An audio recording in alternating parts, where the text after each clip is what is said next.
What's up, boys? It's Devin.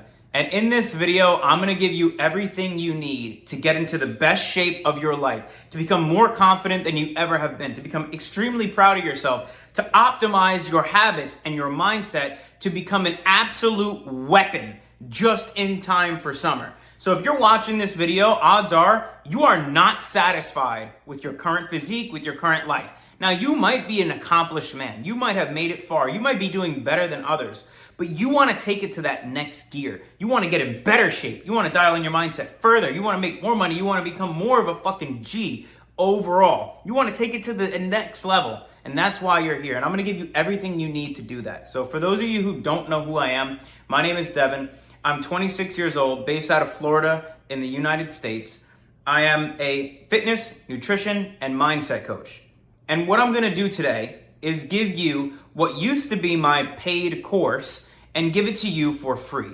Because it's come to my attention that certain men who are fitness coaches or, whatever, they'll just give you a macro plan and give you a training plan and throw you in a group call and call it a day. That's not real one-on-one coaching, right? So what my intention today is to, number one, save you some money from joining these fools programs, and to number two, give you everything you need that if you start implementing this stuff today, you can be absolutely jacked by the time summer comes and have the best summer of your entire life. And even if it's not for summer, bro, if you start implementing this stuff, your whole life is gonna get 100,000 times better. So I'm gonna give you everything that I did for myself to go from someone who was crippled by vices, trying to fit into social norms, who was just out of shape, didn't know what next steps to take. I didn't necessarily know where I should go from here, right? There was so much information online that it was giving me analysis paralysis. I felt crippled. I didn't know what to do next.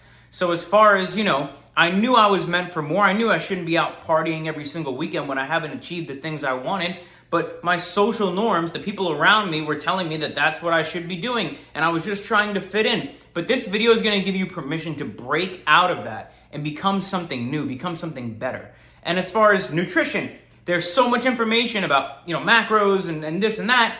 I didn't know how the hell it applied to me. It was too much information. But in this video, I'm going to give you everything you need to know about nutrition so that you could start tracking your macros today. You'll know exactly what your macros need to be for your goals and give you exactly how to train, how to do proper form. I'm gonna give you a training split that you can do. I'm gonna give you everything that you need. This will be your one-stop shop video. You'll never have to watch another training, fitness, nutrition video. This is gonna cover everything for you, including mindset. You're gonna actually start to notice yourself completely changing. The way you think is going to change. The way your day operates is going to change. You're going to become like the Tony Stark version of yourself, and you're going to start to feel more happy as a byproduct. You're going to start to feel more confident, and that's probably going to lead you to making more money at your job, to your business. That's going to lead you to getting more girls. That's going to lead you to loving who you see in the mirror, and all of a sudden, your reality is going to change, and you're going to start living a better existence that you didn't even know you were capable of living. So before I get into giving you all the sauce, I want to tell you a little bit more about myself and why I created this for you guys. So get ready, buckle up. This is going to be a long video, but I promise you, once you're finished with this video, this is going to be the only video you ever need. So take notes and buckle up, boys. I grew up in a small town in Long Island, New York, and ever since I was a kid, I was surrounded by small-minded people. As I grew up, all through high school and college, I became a product of my environment. Everyone I grew up with had similar habits. All through my early 20s, we would go to our job, then come home, turn our brains off, play video games, and smoke weed. Often, my night would end up on the hub, just to wake up feeling ashamed of myself, having that itch that maybe what I was doing wasn't right. But everyone around me was doing the same shit that I was doing, and they didn't seem to have any problem with it. So I'd find myself saying, everyone else is doing it too, so it's completely fine. I'm making good money, I'm working out, so I'm doing good in life. But as I would tell myself these things, it felt dirty. My subconscious mind knew that I was lying to myself. What I didn't realize at the time is that what is considered doing good by the standard of my peers wasn't good enough to satisfy my soul. They say you're the sum of the 5 people you spend the most time with, but that isn't true. I believe that you're the sum of the 5 people that you compare yourself to most. Now, oftentimes, that is the 5 people you spend the most time with, but it doesn't have to be. My soul was calling for me to become more. So I started binging books, podcasts, YouTube. I found myself feeling connected to people who were doing extraordinary things in life through social media. I started spending less time with my quote-unquote friends and more time consuming the content and ideas of people who I admired. What I quickly learned about myself is that I had limiting beliefs. I realized that the people I admired were no different than me. They just had a different mindset and better habits. I also realized that they didn't have much more knowledge than I had. I was smart, but they had the discipline to implement the knowledge effectively. Knowledge without application is useless. But most importantly, spending time with these people that I admired made me realize that I had been suppressing my true potential. It gave me permission to demand more for myself, create a new standard of what doing good really means, and go all in on being the greatest possible version of myself that could ever exist. Now, I'm proud of who I've become. I'm in the best shape of my life. I'm disciplined as they come. I'm confident. I'm fulfilling my purpose on earth as a man. But most importantly, I am free in my mind. I am going to share with you every single thing that I did to change my life and every single thing that my clients have done to change their lives. We've upgraded our mindsets, our habits, our discipline, and our physique. And I'm going to show you how you could do the exact same thing. Let's dive into it. Tenet 1, mindset. It's so important to dial in your mindset before you do anything related to fitness, because fitness is a mental game. Oftentimes, you're going to be putting work in and not see results right away. And there's going to be challenges that you're going to face where maybe you don't want to get up early in the morning. Maybe you don't feel like going to the gym. Maybe you don't feel like tracking your macros. And that's why the mindset shifts that have to take place in the beginning is what's going to get you through those mental obstacles and really take you to that next level. If you don't have a proper mindset in place, you'll never be able to achieve your goals in fitness or anything alone in life at all. So pay attention, take notes. Let's dial in our mindset. This is Tenet 1, mindset. Boys, welcome. We are going to begin today with reframing your mind. And this is going to be the most important aspect of the entire course. So do yourself a favor, go grab a pen and pad, not your cell phone, and take notes on this. Because if you don't master this, it's going to be very challenging for you to do anything else in this course. This is the most important part of the whole thing. So make sure that you pay close attention and that you take good notes. Go put your phone in the other room. Now to begin, reframing your mind, the art of an unbreakable mindset.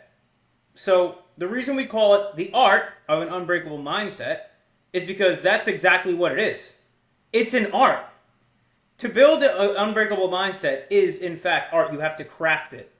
So in this presentation, we will explore the keys to building an unbreakable mindset. And like I said, this chapter is absolutely crucial for shifting your paradigm towards your full potential. If you don't master your mindset, you will never be able to reach your full potential in anything in your life. So let's dive into it. More than meets the eye. The world will convince you that you are lacking in many areas, and that is why you cannot remain disciplined, consistent, or driven. But that is just what they want you to think. This world is going to pull you and twist you a million different directions. It's going to give you every reason to cope. It's going to give you every reason to cop out. It's going to tell you that everything's okay, it's not your fault. But that's not the reality of the world. The people who achieve the most success in this world don't adopt that mindset. We don't believe that. So if that's what you believe coming into this course, from now on, it's done.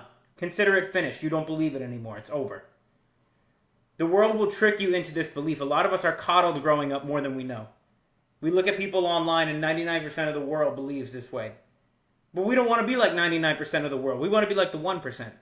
The percent that pushes themselves to the limit. The percent that becomes excellent and reaches the peak of their self-development journey. We don't want to be average. So if that's the way you've been taught to believe up to this point, no longer. You need to drop that. The truth is, you have way too many distractions and that you're tricked into valuing all the things that don't matter. Your addiction to instant gratification, cheap dopamine, and mindless experiences are what is keeping you at such a low vibration. When I was the most addicted to my phone, addicted to playing Xbox, having alcohol, partying, fucking girls, and doing dumb shit, was when I felt the worst about myself. The times that I spent the most time focusing on how can I have so much fun are the times that I felt the absolute worst about who I was as a person. The distractions are what's keeping us from achieving the maximum potential that we have. We're tricked into valuing things that don't matter. And we are addicted to instant gratification. The scrolling on Instagram and TikTok, the hit. It's all dopamine hits. Everything is quick dopamine. Put your phone in another room and try and sit in silence for 10 minutes. You will realize how quickly you're addicted to this device. You're addicted to seeing something good. There's a reason why videos have become shorter and shorter and shorter online. It's because the attention spans of everybody has dwindled to nothing. And that's what's keeping us at such low vibration. We don't spend any time with ourselves, developing ourselves in silence, tuning out the world and all the distractions, and really focusing in on ourselves. And that is the reason why we feel so depressed and so anxious. We don't have any time, we don't dedicate any time to ourselves to really mastering our own mind. So, stick to the basics and form a backbone of simplicity. Identify everything that will make it harder for you to reach your goals and destroy those things. In Chapter 3, we'll go into more depth on exactly how to do this and how I personally have done this for myself and many of my clients. So, start thinking now about all the things that are holding you back so that we could identify them in the next chapter. Right? In order to reach our goals, we cannot have things in our path voluntarily. The world is going to throw things at you. That's inevitable. But one thing that we can't do if we want to achieve our goals as quickly as humanly possible, and as effectively as humanly possible, is we can't throw wrenches in our own road. We can't put things in front of us that's going to slow us down with our own power. For example,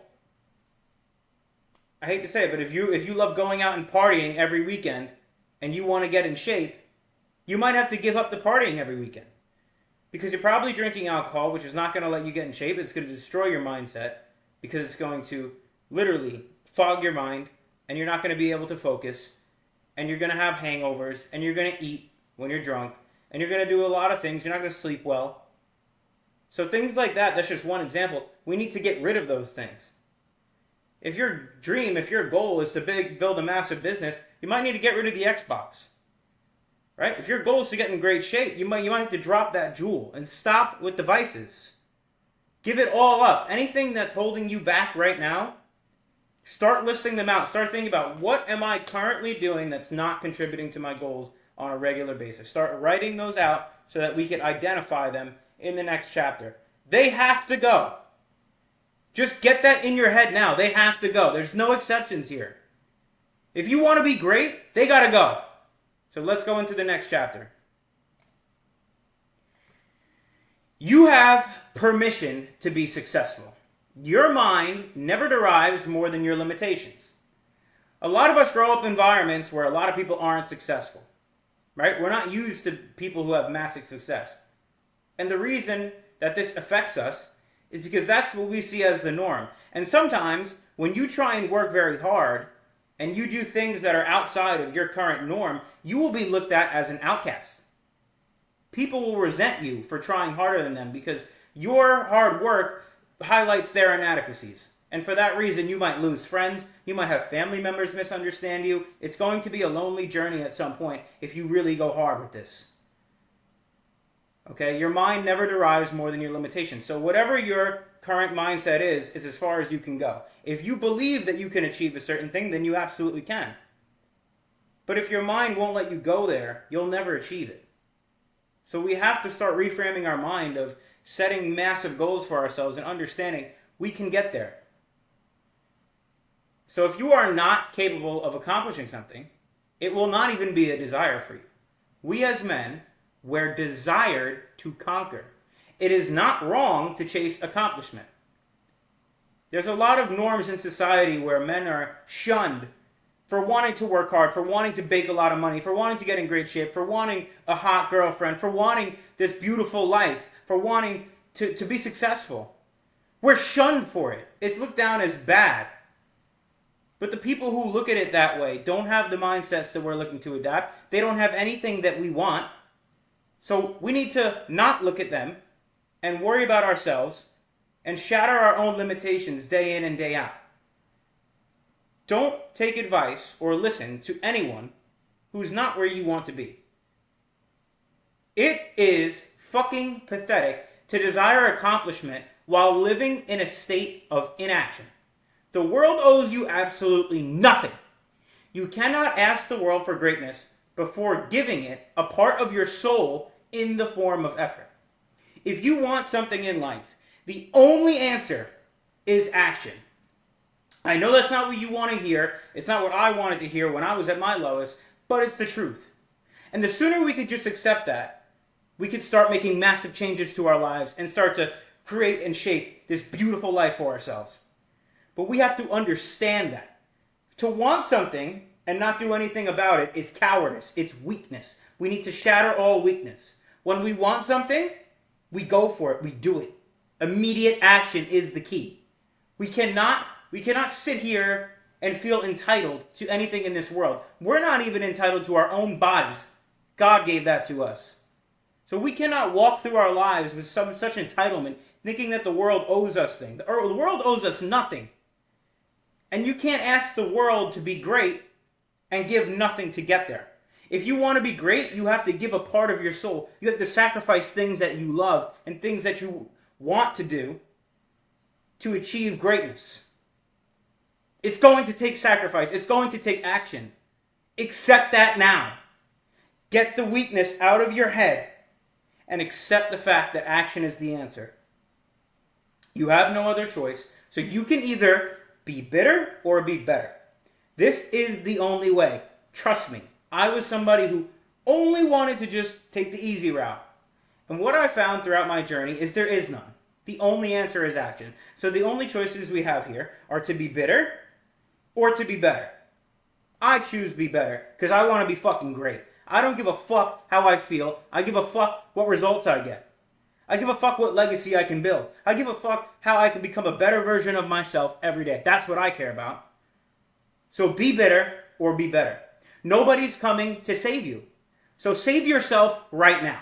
If you truly want to achieve everything to fix your mind on, you should decide right now that this is the only option.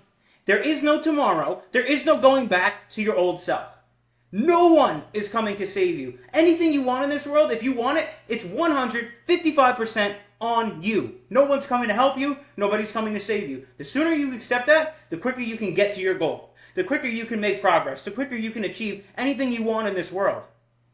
But the first step is we have to accept that no one's coming to save us. So the old you is dead. You saw it in the previous slide. The old you is finished, dead. The new you is born. There's no going back. There's no tomorrow. There is only today.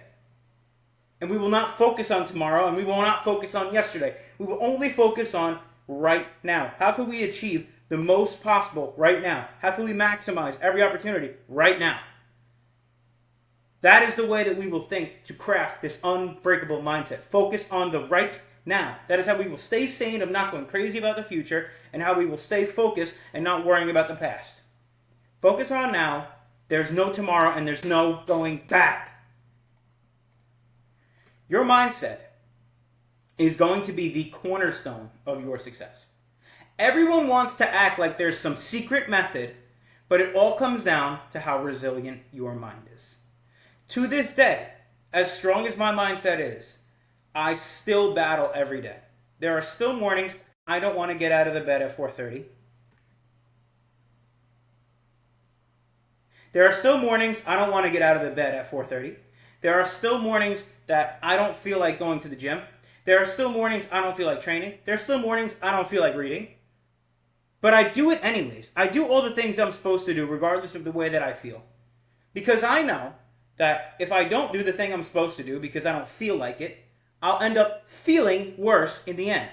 However, if I do the thing I know I'm supposed to do, regardless of how I feel, I'll actually end up feeling better. Because when we do what we're supposed to do, we derive a massive achievement, accomplishment, and pleasure out of that. But we won't know that until we start to do it consistently. Then you start to realize. But that doesn't change the fact that in the moment, we're going to have these moments where we don't want to do these things. We truly don't. We start to reason with ourselves, tell ourselves why we shouldn't do these things. But the answer is always action. Just do it anyways. Don't listen. It's just noise. Your thoughts sometimes can just be noise, like the sounds of the birds chirping or a car driving by. Just do it anyways.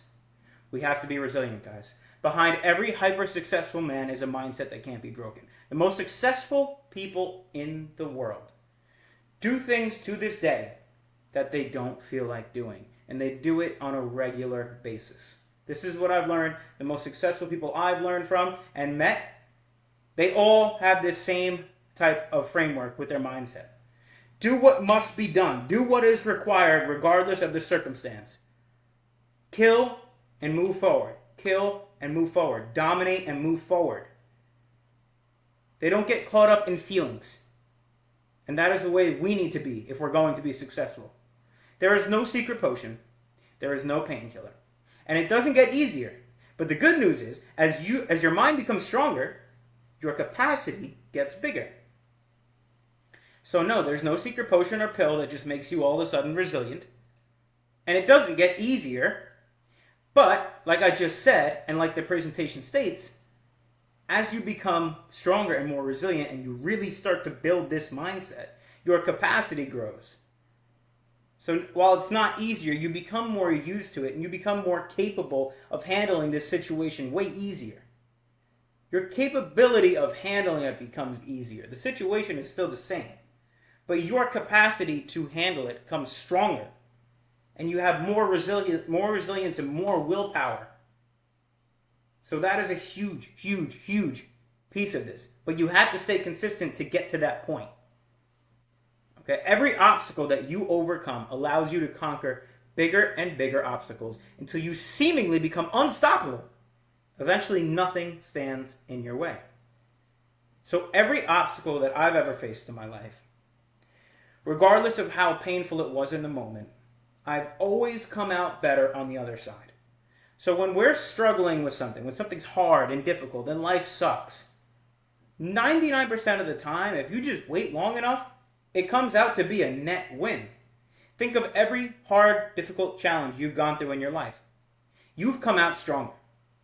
So if we start to reframe our mind to start to understand this, when the difficult times come, we could stop and pause for a second and understand, okay, I understand that this storm will pass, and when it's over, I will be stronger. Therefore, this is a pivotal moment of my life, and this is going to build me to be stronger and have more of an unbreakable mindset. So the sooner we can start to make the associations with pain as, okay, this is making me stronger, the more we start to embrace the pain.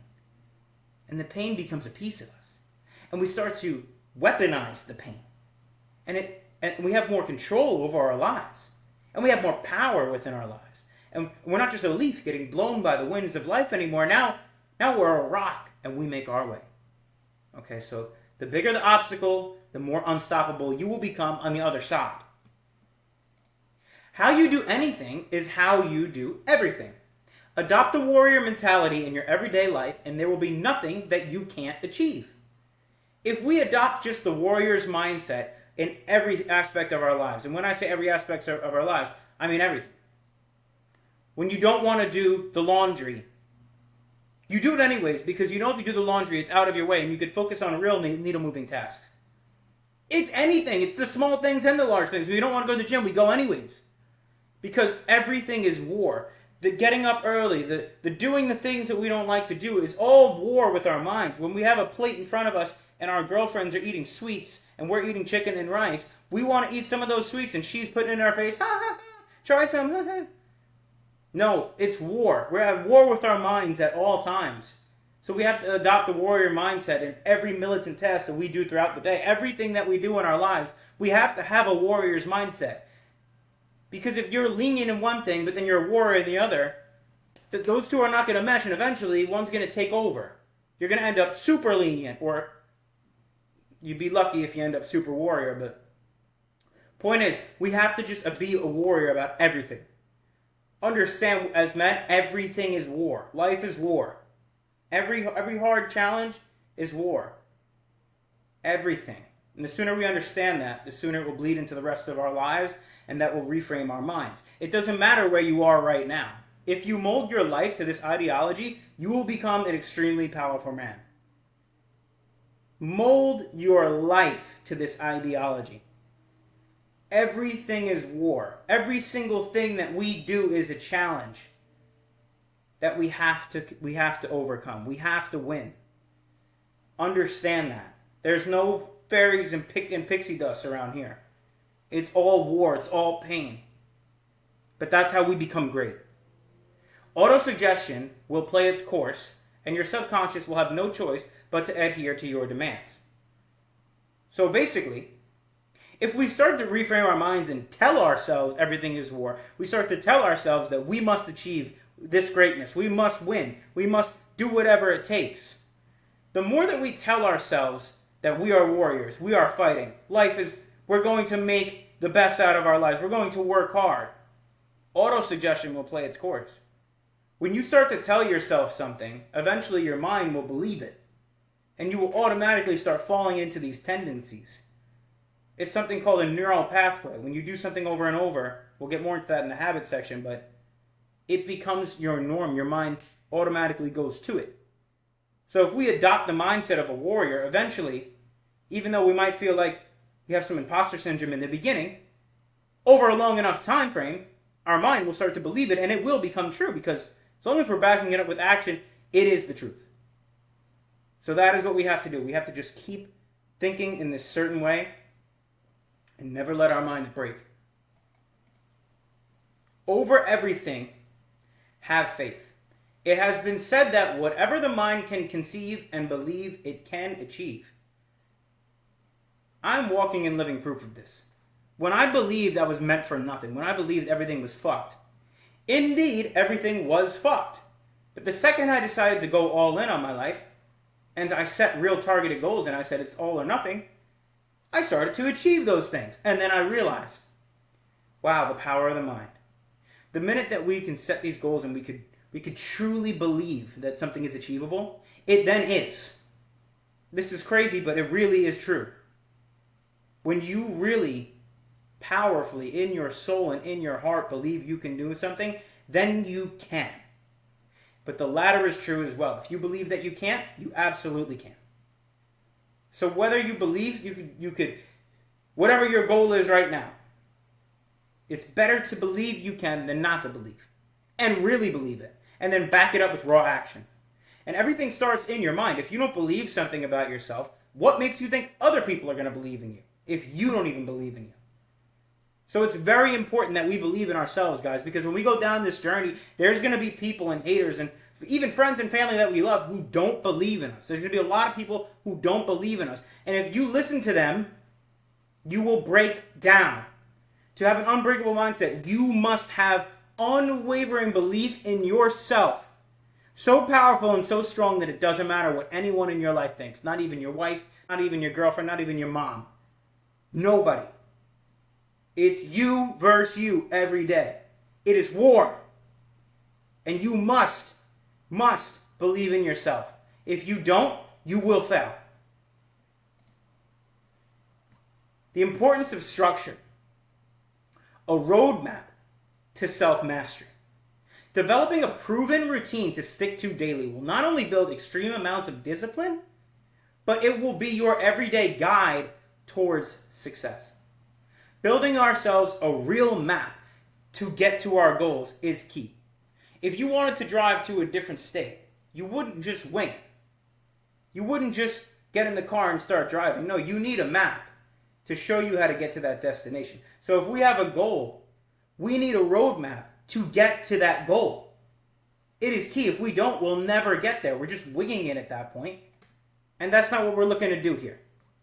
So we must have a proven routine that we know if we do these things every day, we will get closer to our goal. There are proven measures we can take to ensure that we're leveling up each day and staying the course towards our purpose. Meaning that there are routines that we could set for ourselves that we know if we just hit them every day, we're getting closer to our goal. So as long as we're doing the routine, we're staying the course towards our goal. We're getting 1% closer to it every day as long as we stick on the routine. That is why it's so important. A safety net to fall into. Everything about who you want to become is hidden behind deeper commitment. Anything that you put your mind to, you can achieve, truthfully. You just have to commit harder. If you're not where you want to be, you must simply commit harder. Everything about you, who you want to become, is hidden behind a deeper commitment. Think about that for a moment. Everything that you want out of your life, all it takes is commitment and hard work. Commitment meaning, I'm going to achieve this goal no matter how long that it takes. And if it takes longer than I think, it's going to be harder than I think. And if it's going to be harder than I think, then I must commit harder. The point is, when you want to achieve a goal, you have to commit to it and understand that you might not get there on your timeline. You might not get there in the same straight course you believe that you'll get there in. Sometimes there's going to be some bumps in the road, and sometimes it's going to take longer, or sometimes you'll get there in a quicker time. But the point is, you have to just commit even harder. When times get hard, and you're not seeing the results that you want, you must reframe your mind to commit even harder. We cannot fall back into, it didn't work, why me, this attitude is dead. No, we just have to commit even harder. When things get hard, we go harder. That is the mindset that we have to have. Fuck a safety net. No, when we want a goal, we're all in on that goal. The only way to achieve a goal is to go full commitment, all in. A continuous ambition. As Marcus Aurelius said, straight, never straightened. You are not going to hit a point in your life that you never come down from, but that is the beauty of it all. I want to take a moment to speak about this part. Marcus Aurelius is one of the most famously known Stoics in the world. He wrote the book Meditations. Stoicism, if you're not familiar with, I'm sure you are, is where no matter what happens in life, you're never too high and you're never too low. You just always stay calm. And so why that's so important is because life throws so many curveballs at us. Because we have so many ups and downs in life. But if we're able to just keep a median, never get too high, never get too low, then we can have an enjoyable, beautiful, fantastic life. And the more we can control our emotions, the better our life will be. And you will never hit a point in your life that you never come down from. Meaning that you're never going to hit a point in your life where you've achieved it all. And you've reached this peak of success, and now you could just coast. No, it's everything is rented. Our bodies are rented. Our apartments are rented. Okay, our mindsets are rented. If we don't do the work every day, we lose it. If we don't work on our mindset every day, it whittles away. If we don't work on our bodies every day, it whittles away. If we don't work on our business every day, it will fade away. So we never reach a part in our lives where we've made it and we could just stop. It's always going to require work, and that is the beauty of it all. That is why building this mindset is so important. This is for the rest of our entire lives. We have to be strong. It's a constant, everyday battle of how long can I keep fighting? How far will I push myself? That is the question we have to ask ourselves. Because the fight never ends. The war never ends. The journey never ends. We just keep working. We just have to keep getting stronger. We just have to keep building. And one day we will achieve the goal as long as we stay resilient, commit harder, and keep going. Now, setting goals and a direction. There is no preset standards. You can create the life that you want. You have to be willing to sacrifice in equal opportunity. Output will never exceed input, and it is selfish to think that you could take multiple paths and be successful in it all. You won't. Pick a direction, set a course for your life, and sail it with relentless intention. When you feel yourself veering off course, make sure that you correct fast and effectively. It's the little foxes that spoil the vine, the little wins, the little shots of complacency. You must be all in. This is war. There's no preset standards. Guys, you can create whatever life that you want. And it doesn't have to stop at one creation. You can create this one life for yourself, achieve it, and keep creating more and more beautiful goals and lives for yourself. But you have to be willing to sacrifice. If you want something, it's going to require you to leave something behind almost every single time. And you have to just be okay with that. You got to be good with that. There's going to be the pain of the sacrifice to get to the pleasure of the goal almost every time. But we have to be good with that. We have to accept that early. And our output will never exceed our input. And it's selfish to think that you could take multiple paths and succeed in it all, because you won't. We have to put the inputs in every single day to get the output, no matter how long it takes. And a lot of the times, it is almost impossible to focus on 50 different things and try and become the best at them all at once. A lot of the times, you have to just focus on one niche thing, become the best at that, and then you could venture into different opportunities. But it's selfish to think you could do it all at once, because you cannot. We are not capable of that.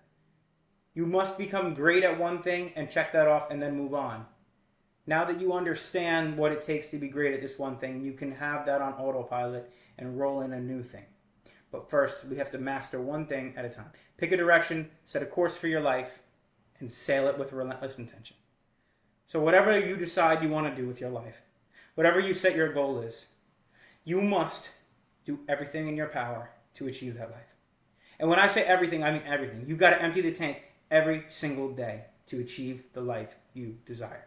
Sail it with relentless intention. That means no matter what, no matter how tired, no matter how stressed, no matter how hard things get, we don't quit. We don't quit on this dream. No matter if it takes 1 month, 1 year, or 100 years, it doesn't matter. We don't give up. When you feel yourself veering off the course, make sure to correct fast and effectively. When you feel yourself veering off the course, when you realize you're skipping on your daily non-negotiables, you're not getting up at the time you want to get up at, you're not doing the inputs every single day, we must take a minute to do a life audit and understand what our problem is, why is this happening, and how can we solve it. And the quicker you could do that, the less damage your veering off will do. You can quickly course correct and get back on track. But when we fall off the course for too long and try and come back, it becomes this pattern of start, stop, and that is why we get stuck. The hardest part is starting. So don't fall off and you won't have to keep starting. It's the little foxes that spoil the vine, the little wins, the little shots of complacency. You must be all in. So you might start telling yourself you want to wake up at 4:30 in the morning every single day, and that's part of your goal. You're all in on that now. That is your life. And anytime you say, well, I've done 4:30 for 3 weeks now, I think I'm going to take one day where I don't get up at 4:30, I'm just going to rest. If your commitment was 4:30 and now you're going against that commitment, that little shot of complacency is going to chip away at your mindset and slowly weaken it. If you want to build a strong mindset, it's 1% better every day. But every time you do one little thing that's not in line with your goal, it'll take 10% off. So we can't afford that. We must just keep being all in. It is war. Now, the power of proper persistence. Your goals are your fuel. The bigger your goals, the stronger your motivation will be. Set your goals unrealistically high so that your success becomes inevitable. Losers put in the amount of effort they think is required to reach their goals. Winner put in the amount of efforts that is required to make failure impossible. So the bigger your goal is, the stronger your motivation will be. So when you're setting your goal, you must make it unrealistically high. Right? If you want to make $100,000 a month, you must set your goal at $1 million a month. Because we don't rise to our ambitions. We fall to our standards. So we have to make our goals unreasonably high in order for us to achieve them. We have to do that, and then we have to put in the amount of effort that would make failure impossible. Meaning, what would it take for me to do every day that I know if I do these things every day, failure won't even be possible. Losers put in the amount of effort they think, but what if you just put in the effort that you know would make failure absolutely impossible? That is the mindset that you have to have in order to use your goals as fuel. Mood and mental clarity. With every victory, your capacity grows. Every time you resist temptation, you gain strength. As I just spoke about, every single time that your mind's telling you go back to bed, eat the donuts, don't go to the gym, and you go anyways, you gain strength. The same way that we build our muscles in the gym, we have to build our mind. It's reps and reps and reps. There's going to be maybe 100 different times, a minimum a day, where your brain's going to tell you to be a bitch, and you have to just not listen and do the thing you don't want to do anyways. And every time you do that, just please understand, you are gaining strength. You are putting in, that's one bicep curl of your mind every time you do that. Understand this. Failure hates persistence. Failure cannot withstand persistence. Think of failure and fear as a frail old man. They may seem dominating at first, but they are weak and cannot withstand a persistent mind. Failure hates persistence. The only way you fail at something is if you quit. If you want to achieve something and you just never quit, then you never fail. And failure hates persistence because the persistent ones are the ones who never fail.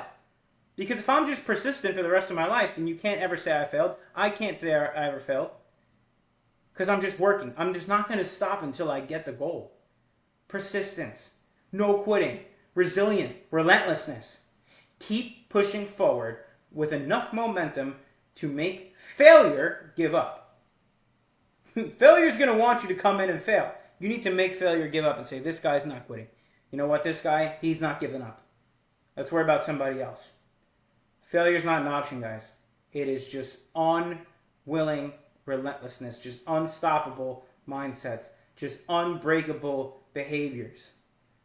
We just have to keep fighting. The keys to sustaining an unbreakable mindset, a 3-step process. The key is to sustain it. Because if we don't sustain this process, then everything we did to build this mindset was a complete waste of time. We have to sustain everything that we build. The key is not to get in shape and then that's it. You take your foot off the gas and that's it. No. We have to sustain everything that we build throughout these next couple months. We have to absolutely keep the mindset that we build. And here's a 3-step process to do that. 1 is identification. Remember, once you have located the source of your failure, you have found the source of your strength. The answer is there, but it is hidden in those who have not developed themselves into the man who can see it. Regularly affirming your goals by taking action on them and sacrificing comfort for progress will reinforce positive beliefs about ourselves, enhance our self-esteem and optimism. Once you located your source of failure, you found your source of strength. Once you can identify what has made you fail in the past, your weaknesses, now you've found your source of strength, because now that you know every time you resist those said things, you are building that unbreakable mindset. The quicker you can identify your weaknesses and give yourself real feedback, the stronger you become. Regularly affirming your goals by taking action on them and sacrificing comfort for progress. So every time that we do things we don't want to do, because we know that we're supposed to do them, because we know that they're in line with our goals, that is when we are reinforcing positive beliefs about ourselves and enhance our self-esteem. It's critical. We must continue to do that on a regular daily basis. Now, action. Action waits for no man and makes no judgment. The beauty of all of this is you do not have to deserve it. You just have to earn it through effort. That's the formula. If you apply the actions that are required to reach your goals, it is a 100% chance that you will reach them. Action doesn't wait for you. It's not about when you're ready. There is no right time. When you need to do something, you need to do something. That's it. Once you set it on your mind, you go do it. You don't wait. You don't hesitate. That's the mindset that you need to have. And the beauty of all of it is you don't need to deserve it. There's no deserving it. If you just earn it through your effort, that's enough. Just put the effort in every day. The effort that's If you know you do it every day, failure is impossible. Do that, and that is plenty. And if you apply the actions that are required to reach your goals, it's a 100% chance you'll reach them. All it takes is you. You have to put the effort in daily. And if you do that, you will execute. Now, execution. The 4 tenets of relentless men. Reminder, this is the first tenet out of 4. Arguably, the most important one. Refer back to this presentation as many times as you need down the line. Once you've learned and are applying all the secrets of habits, nutrition, and training, this presentation will be of even more importance to you. Because when you're applying everything else in this course, the mindset is the key. If you don't have the mindset for the habits, if you don't have the mindset for the nutrition, if you don't have the mindsets for the training, you're fucked. You need to replay this video as many times as humanly possible if you need to. Refer back to it for the next year, 2, 3, 4, 5 years if you need to. Understand the importance of it. Research it on your own if you want. Research everything I've said on your own. And you will find it to be true. Execute it daily. Daily. And I mean daily. I don't mean 5 days of the week. I mean daily. Guys, this is the best day of your life. We are now becoming relentless. And we are setting out to achieve the goals that we've always desired. And become the best versions of ourselves. Let's go. If you're hungry for more knowledge and inspiration to aid you on your journey, I recommend you check out these books. One is Outwitting the Devil by Napoleon Hill. This will teach you how to disintegrate self-doubt and negative influences to the curb and unlock your personal growth and success. The second is Atomic Habits by James Clear. This is by far the best self-development book I've ever read. This gem will show you practical strategies to build positive habits that support your consistent and growth-oriented mindset. Next is Reality Transurfing. This is a mind-bending book that teaches you how to discover the secrets of reality creation and aligning your mindset with your wildest dreams and goals. Next is As a Man Thinketh by James Allen. Realistically demonstrates the power of your thoughts and how they can shape your life for the better. And last but not least, Discipline Equals Freedom by Jocko Willink. This book will teach you how to make the connection between discipline and freedom and give you practical strategies to develop discipline and a badass, resilient mindset. So if you're hungry for more knowledge, I recommend you read these books. I would start with Atomic Habits if you really want to read a book. Now, let's conclude. Now that you've committed to leveling up your game and conquering life's challenges, it's time to focus on personal development, training, and nutrition, and above everything else. By doing so, you'll cultivate an unbreakable mindset that empowers you to crush your goals and achieve success in all areas of your life. In the next chapter, we'll dig into specifics on how I transformed my life, and I'm going to go into extreme detail about the practical application, maintaining, and sustaining this unbreakable mindset. It's going to be epic, guys. So I'm pumped that we wrap this up. Like I said, this was the most important tenet of the Relentless Men course. You must understand mindset. You must build it. It is key to achieve everything you want in your life and to achieve everything else you're going to learn in this course. So I'm really pumped to keep going, guys. Let me know if you have questions. Just hit me up. But this is going to be life-changing stuff, guys. Chapter 3, Execution and Implementation. Becoming a warrior. So we have to start your process. And what does that look like? It looks like early morning wins and elevating your mind by training. We'll break these down. So early morning wins. Each day starts the night before. Set yourself up for success by winning your morning. Teach yourself the importance of hard work. Read to reprogram. Right, so let's break these down. Each day starts the night before. What does that mean? That means that the night before, you need to prep yourself for the morning. For example, you could start with writing down 5 things that you're going to do in the morning. Writing down what your morning routine is. Laying out your gym clothes the night before. Setting yourself up for an easy coast in the morning so that you can crush your day. Because your day starts in the morning. And the morning is where it's all said and done. It's where the tone is set for the day. So set yourself up for success by winning your morning. Teach yourself the importance of hard work. Read to reprogram. When you do something difficult in the morning, it will set you up for the day in a way that you wouldn't even imagine, because you will feel like you've achieved something first thing in the AM. And what that does for your confidence throughout the day, and what that does for your mindset throughout the day, is immeasurable. When you do something difficult first thing in the morning, you say, okay, I've done a difficult thing. Now you have the confidence to deal with anything else that comes up in your day. And you understand the importance of doing hard things. When you do hard things, you build respect for yourself. You build confidence. You build momentum going into the day. Reading is also great in the morning to reprogram your mind. It's important to stimulate your mind first thing in the morning so that you are mentally aware and awake for the day. When you read something first thing in the morning, not only are you learning something new, but you're stimulating your brain. You're getting your brain cells firing and ready to attack the day, ready to deal with anything that comes up, ready to be used. Kick the dust off it first thing in the morning through a book. It will change your day. Now, elevate your mind by training. Blood oxidation always puts you in a high vibration. Elevate past everyday problems with your workout. Pushing your limits will always reinforce the uncomfortable option is the only option for growth. Blood oxidation always puts you in a high vibration.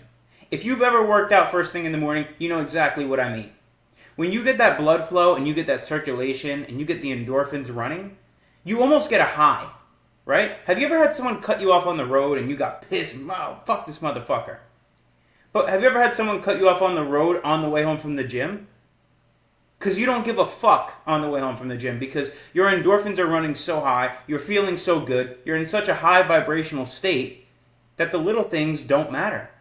You're able to go through your day excited, feeling good, feeling like you achieved something hard, and now you're in a high vibration for the day. And you elevate past everyday problems through your workout. Once you achieve this workout, once you finish your workout first thing in the morning, all your other problems for the day seem very small. And you're able to really appreciate your time, appreciate your day, and have a great time. Pushing your limits will always reinforce that the uncomfortable option is the only option for growth. We never grow in moments of comfort. In fact, in moments of comfort is where we're the weakest. We grow through hard times. We grow through challenge. When we push ourselves, that's where we find out new limitations that we're able to shatter for ourselves. That's when we're able to break what we thought we were limited to in our minds. When we do hard things. Anytime you've gone through a difficult time, you've come out stronger. Right? They say, what do they say? Hard times create strong men, and strong men create easy times, and easy times create weak men. So, doing this first thing in the morning, getting your early morning wins, elevating your mind by training, will set you up for the day to have an amazing process throughout the rest of your day, to have an amazing, absolutely killer day. Now, consistency. Put these into practice every single day. The more that you struggle, the more you teach yourself about what needs to be done. Don't judge yourself based off accomplishments at first. Judge yourself based off consistency. Put these into practice every day. You have to be consistent. The moment that you fall off and you become inconsistent, it will chip away at your will, at your mind. In order to build and craft this unbreakable mindset that we're setting out to build, we have to be consistent. When you show up for yourself every single day, that is where the confidence comes from. That is where you start to believe in yourself. And that's where it starts to really change your life. When you do things every day, regardless of the way that you feel, you end up feeling amazing after it's done. But when you know you're supposed to do something and you don't do it, you know you get that shitty feeling where you feel down on yourself and you know that you were supposed to do something and it just carries with you throughout the rest of the day and it's shit. It's no good. So we have to be consistent every single day. The more that you struggle, the more that you teach yourself about what needs to be done.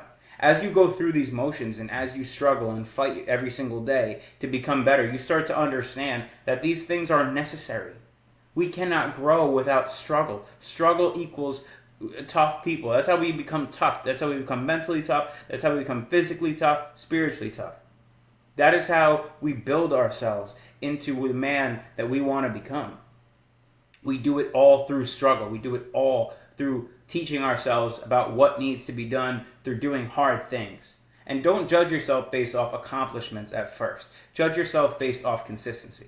Because you can go to the gym for 2-3 weeks and see no results. You could do something in your life, a new habit, and do it for 2-3 weeks and see no results.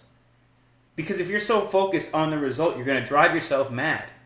Focus on the consistency. Focus on the fact that you did the thing every single day. Focus on the fact that you did the thing that you know if you do over a long enough time frame is going to get you to your goal every day. Focus on 1% better every day. Do not focus on this big result that you're after. You'll get there as long as you focus on the daily inputs. Focus every single day on just one foot in front of the other, being consistent. Was I consistent today? Did I do the thing I know I needed to do today? That's what we need to focus on in order to see real progress.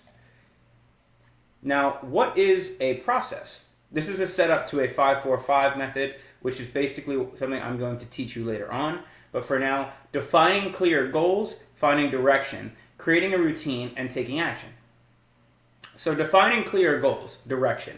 Creating a list of clear goals that will help you define a direction for your life. This consists of you laying out your 1, 3, and 5-year goals, personal life, financial life, business life, relationship life, everything. Lay it all out for yourself so you can see it all on a piece of paper. Write it down so you can see it. Identify clearly what you're chasing. What are you trying to achieve in your life? And then from there, we have to create a routine. It's a set of habits and practices that ensures that you are making progress towards your goals while testing your limits every day. This routine is going to be built specifically so that if you do it every single day, you are on pace and on track to get to that goal that you have. All it is a consistent routine that we're going to build, a sustainable routine that you could stay on, and it will get you to that goal. And that's why it's important to focus on the 1% every day. Focus on doing the things. Because when you build this routine, you're setting it up in such a way that as long as you stick to it, you will achieve the goals that you've set above. Now, taking action, none of this matters unless you execute it on it every single day. You have to move forward. If you don't execute on this daily, then it's all waste. The key is consistency. Without consistency in any of these things, you will never achieve your goals. And I mean consistent 7 days a week, 365. You must show up for yourself daily. There is no days off. There is no, I don't feel like it today. Your goals do not care about the way that you feel. Understand this, please. We have to maintain consistency and go all in on this. We have to move forward every single day. Now, what is a process? Imperfect action is the best and only way to jumpstart your process. List out everything that you want to implement into your life to reach your goals, and list out everything that you want to stop that is keeping you from them. It doesn't matter if you think it's stupid or overblown. List it out. The more you can clear the landfill that you've built up in your mind, the better.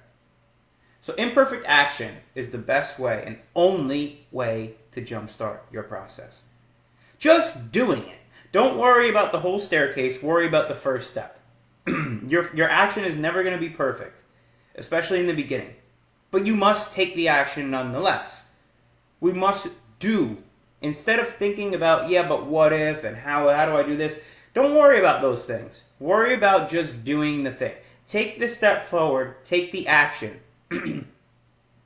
That is all that matters.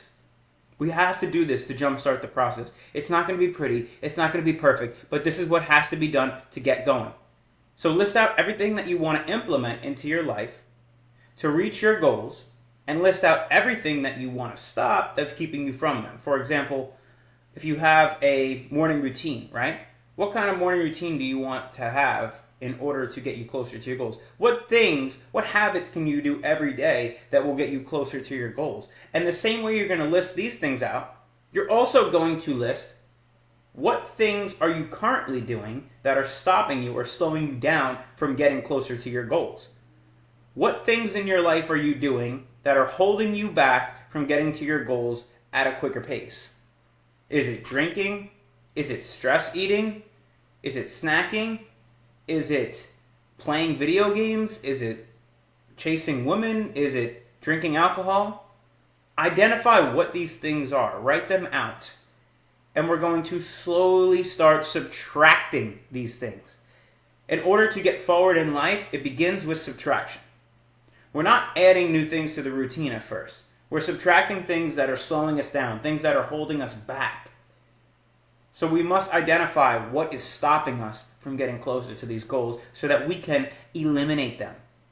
It doesn't matter if you think it's stupid or overblown, just list it out. I'm saying every single solitary thing you can think of, list it out. It's not too stupid. So anything, even if it's just like, I want to go to bed 5 minutes earlier, it doesn't matter. List every single thing out. And as far as implementation, do the same. List it all out. So the more that you can clear the landfill that you built up in your mind, the better. Right? We all have such cluttered minds these days, especially because our minds are so occupied through social media and quick dopamine hits that we often don't take the time to really sort through the file cabinet in our brain.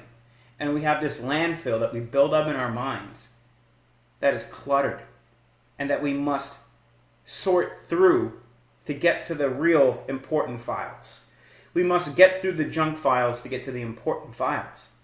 So in order to clear this landfill, we must list out every single thing that we need to implement into our lives. So here's a way that you could set goals. This is a goals tracker that I use. This is just a silly little example for you guys to see the way that you could put it out. So example, if one of your goals is to make $100,000 per month in revenue, well, you have to analyze your current loan to value, analyze current CAC, set monthly KPIs for revenue growth. See how it's just listing things that you could do within business in order to get to that number? So when you set the goal, whatever it is, you then want to start thinking about what are the actionable steps that I have to do to get there. For example, lose 10 pounds of fat. I must download MyFitnessPal, get a food scale, get a gym membership, get a meal plan, get a workout plan. You see what I'm saying? You have to just slowly start one by one piecing the puzzle together. Okay, I want this. What are the steps to get there? New Lamborghini. Research and select the Lamborghini. Establish a post-purchase financial plan. Research developers, dealerships, pricing. Pick financing or leasing options. You see the nitty-gritty of it? You can even break it down to relationships. Improve relationships with girlfriends, what it says. Okay, let's find out her love language. Is it quality time spent? Is it gifts? Is it words of affirmation? Let's say it's time spent. That's her love language. Well, if we want to improve the relationship, we got to spend more time with her. So we spend 1 hour with her per day. We're going to track these things. You schedule 1 date night per week. We buy her flowers once a month. These are actionable tasks that we could do in our day-to-day lives to ensure that we reach the goal.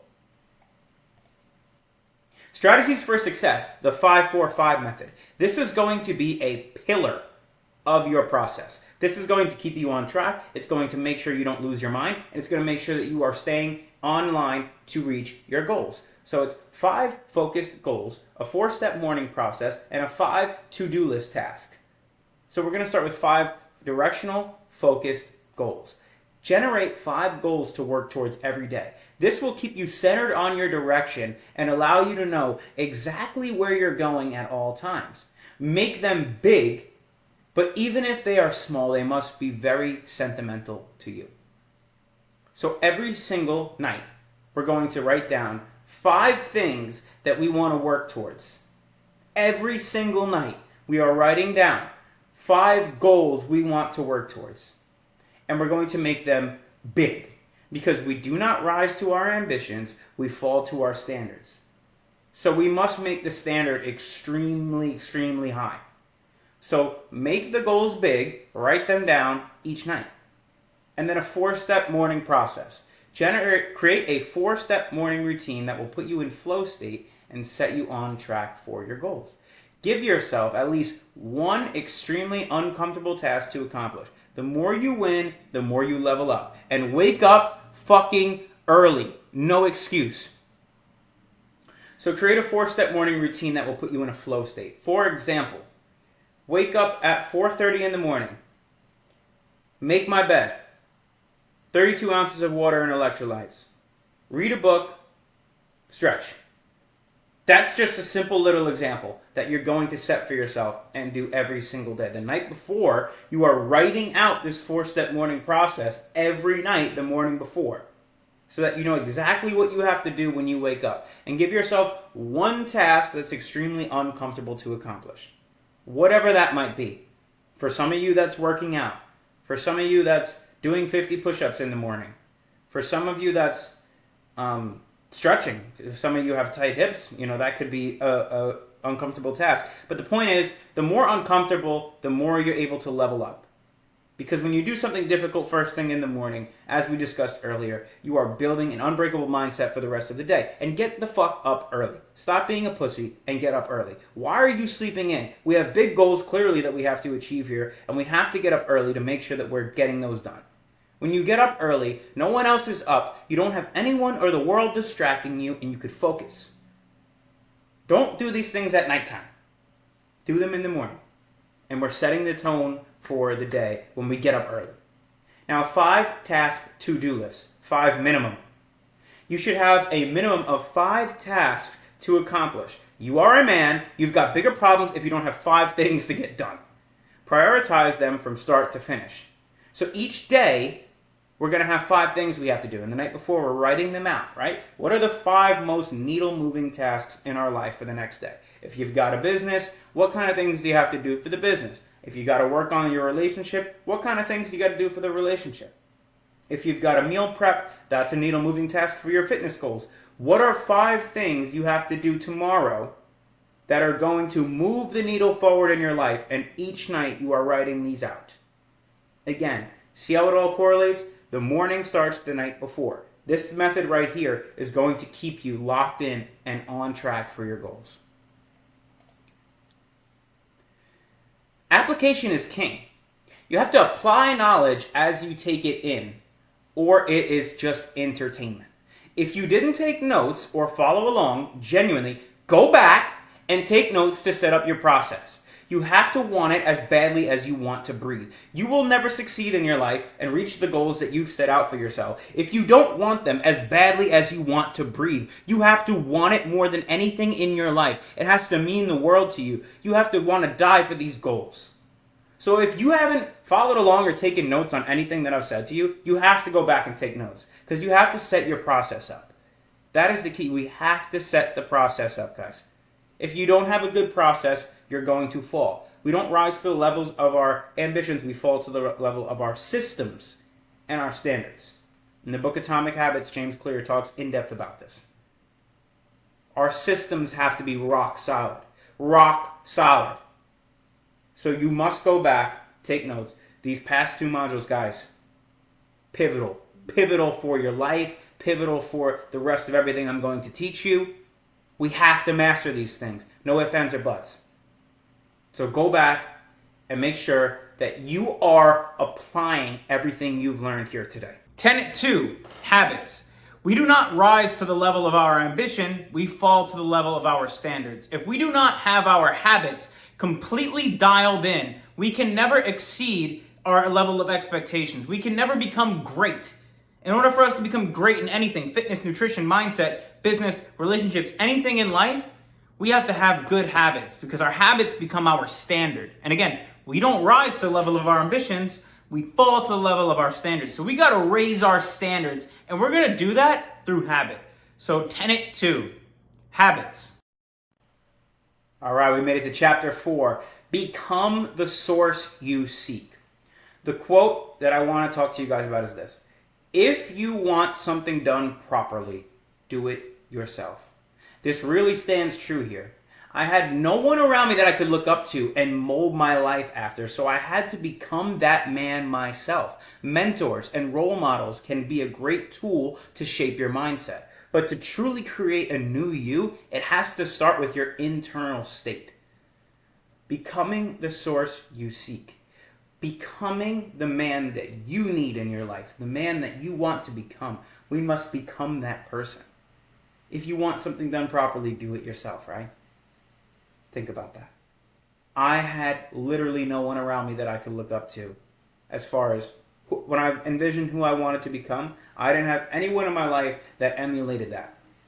And so I invested into mentorships, and while they help a lot, and they're able to teach you a lot, and give you a lot of tools to become the source you seek, it really all starts with your internal state. To truly recreate a new you, it's got to start with you. Your habits define you. Now that you have created an unbreakable process to build your dream physique, mindset, and lifestyle on top of it, you must keep that process in place with new habits. The root of everything is discipline. Discipline over many reps and an extended period of time equals habit. Habit is what you're shooting for. Once your process has become a habit, you will be on track to mastering the 4 tenets of Relentless Men as a habit. This is where your life will really start to change. As a man, is only strong is his habits. They will make you, or they will break you. So let's break this down. Now that you've created this unbreakable process to build your dream physique, mindset, and lifestyle, you must keep that process in place with new habits. These habits that we formulated are going to be the pillar to get us to our goal. We have to make sure that we're checking off these habits every day, that we're doing them every single day. That's what's going to get us to our goal. So it is pivotal that we do not miss, we stay consistent with these habits, and that will get us where we want to go. The root of everything is discipline. Discipline over many reps and an extended period of time equals habit. In order to build a habit, we have to do the same thing over and over and over before it becomes a habit. Our brain creates something called neural pathways when we create new habits, where when we do something for the first time, our brain's not used to it. Our brain will default to whatever we've used to been doing. Now, if we start doing this habit over and over and over, eventually our brain will create something called a neural pathway, which is where our brain will immediately default to doing the habit. It will make it easier for us and more natural for us to do the habit. So when you start doing something new, a new habit, it's going to feel off and weird at first. It's not going to feel like you. But eventually, if you do it time and time and time again, it will feel like your norm. It will feel like you. So it is key that we just continue to smash discipline and be consistent. Discipline over many reps and an extended period of time equals habit. Habit is what you're shooting for. You're not shooting for anything else other than doing the thing every day. Once your process has become a habit, and you will be on track for mastering the 4 tenets that we're going over as a habit. This is where your life will really start to change. Once your process has become a habit, once the full picture becomes a habit, your life will completely do a 180. Once you have all these things implemented in your life and that becomes your norm, you are breaking past boundaries. You are getting in fantastic physical condition. You are building an unbreakable mindset. Your relationships are getting better. You're making more money probably due to the confidence that you found. And your whole life begins to change. A man is only as strong as his habits. We're only as strong as our systems. They will make you or they will break you. If you have really shitty habits, you're going to have a really shitty existence. And you're never going to get close to your goals. Whereas if you have rock solid habits, you are strong, you are willed, and you will get where you want to go. But it all comes down to habit. We have to be strong. Creating unbreakable habits. Small daily habits significantly impact long-term growth. Overvaluing single moments and undervaluing daily improvements is common. A 1% improvement each day leads to substantial long-term gains. Increasing by 1% daily can make you 37 times better in a year. Decreasing by 1% daily almost nullifies progress over a year. Small achievements or setbacks significantly accumulate over time. Success is less critical than the direction your habits are taking you. Focus on improving 1% every single day. So let's break this down. Small daily habits significantly impact long-term growth. The little things, the things that you think don't matter, are very important. The littlest little details are what makes us great. The small things, the small wins, the small victories are what makes us significantly impact our long-term growth. Overvaluing single moments and undervaluing daily improvements is common. While it is important, the little things, We don't have to focus exactly on every single task. The point is, we want to get better every single day. Every single day. And the small daily tasks get us there, but the main thing that we need to focus on is the improvement, is the fact that yes, we are improving daily. A 1% improvement each day leads to substantial long-term gains. So if you're 1% better every day, you can get 37 times better in one single year. Think about that in investment form. If you invested $1,000 into a stock and it did a 37x in a year, you'd have $37,000 by the end of the year. Your $1,000 investment would return you $37,000. Now think about that as far as how we improve. If we get 1% better every day, we return a 37x on ourselves.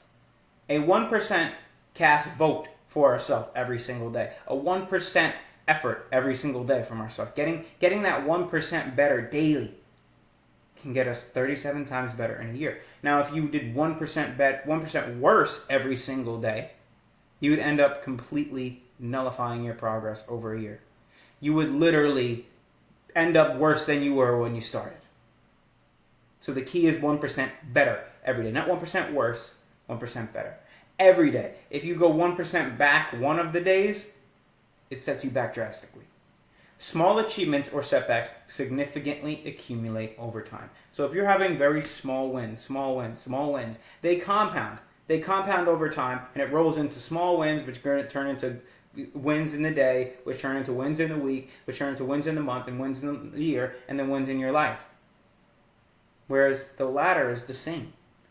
Small setbacks daily accumulate to small setback in your day, small setback in your week, small setback in your month, small setback in your life. So we have to make sure that the small achievements are accumulating over time. Success level is less critical than the direction your habits are taking you. The level of success that we're having is not as important as the fact that we're doing the habits that are taking us in the direction of leading us towards our goals, towards the achievement we're looking to find. So the success level is much less critical. Don't worry about the big picture. Worry about doing the thing daily. Focus on 1% better every day. Now I want to break down this habit loop. This is from the book Atomic Habits. This is what it is. Cue, craving, response, reward. A cue is something that stimulates you to want to do something. So, for example, if you love sweets and they're on the kitchen counter, and every time you walk in the kitchen, you're going to look at those sweets, and that's going to be a cue for you to eat the sweets. And once the cue goes off, we then have the craving. And once the craving comes into our minds, we then respond to that craving.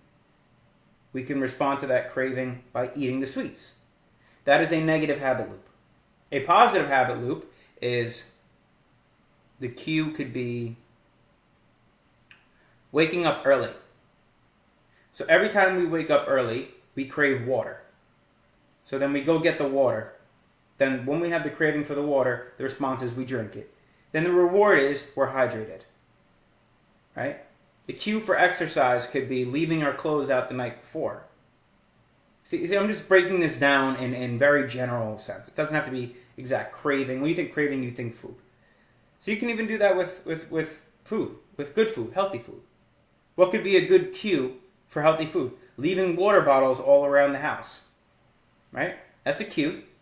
It makes it easier, more accessible for you to access the water. Putting the healthy food to the front of the fridge is a good cue. It's a positive cue. So that's basically how it all breaks down. Your roadmap to success. Prioritize system development over goal setting. Goal focuses on outcomes. Systems focus on processes leading to outcomes. Habit change difficulty often lies in the system, not personal failure.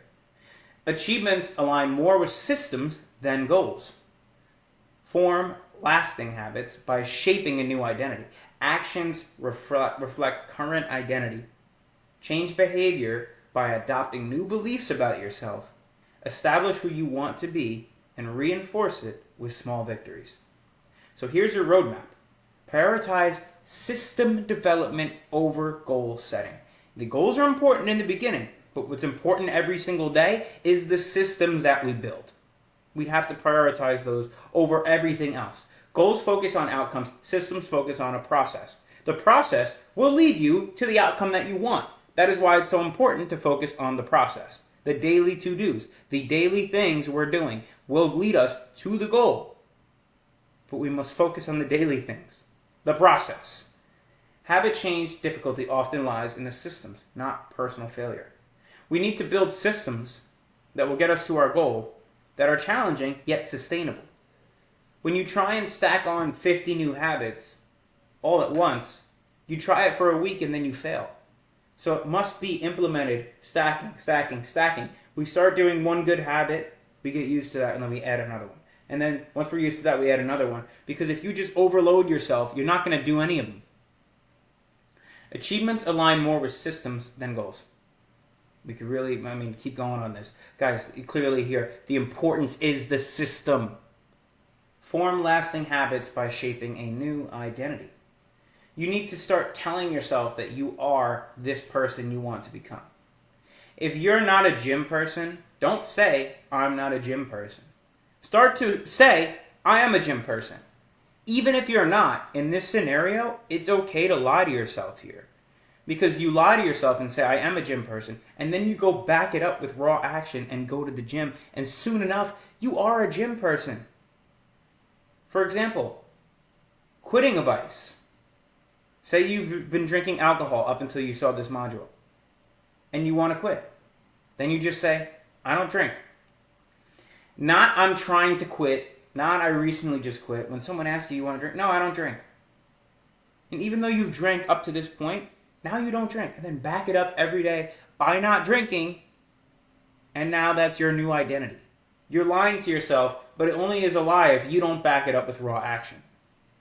Actions reflect current identity. Change behavior by adopting new beliefs about yourself, like I just said. These beliefs that we have in ourselves actually are who we become. So if we believe ourselves to be something, that will become true.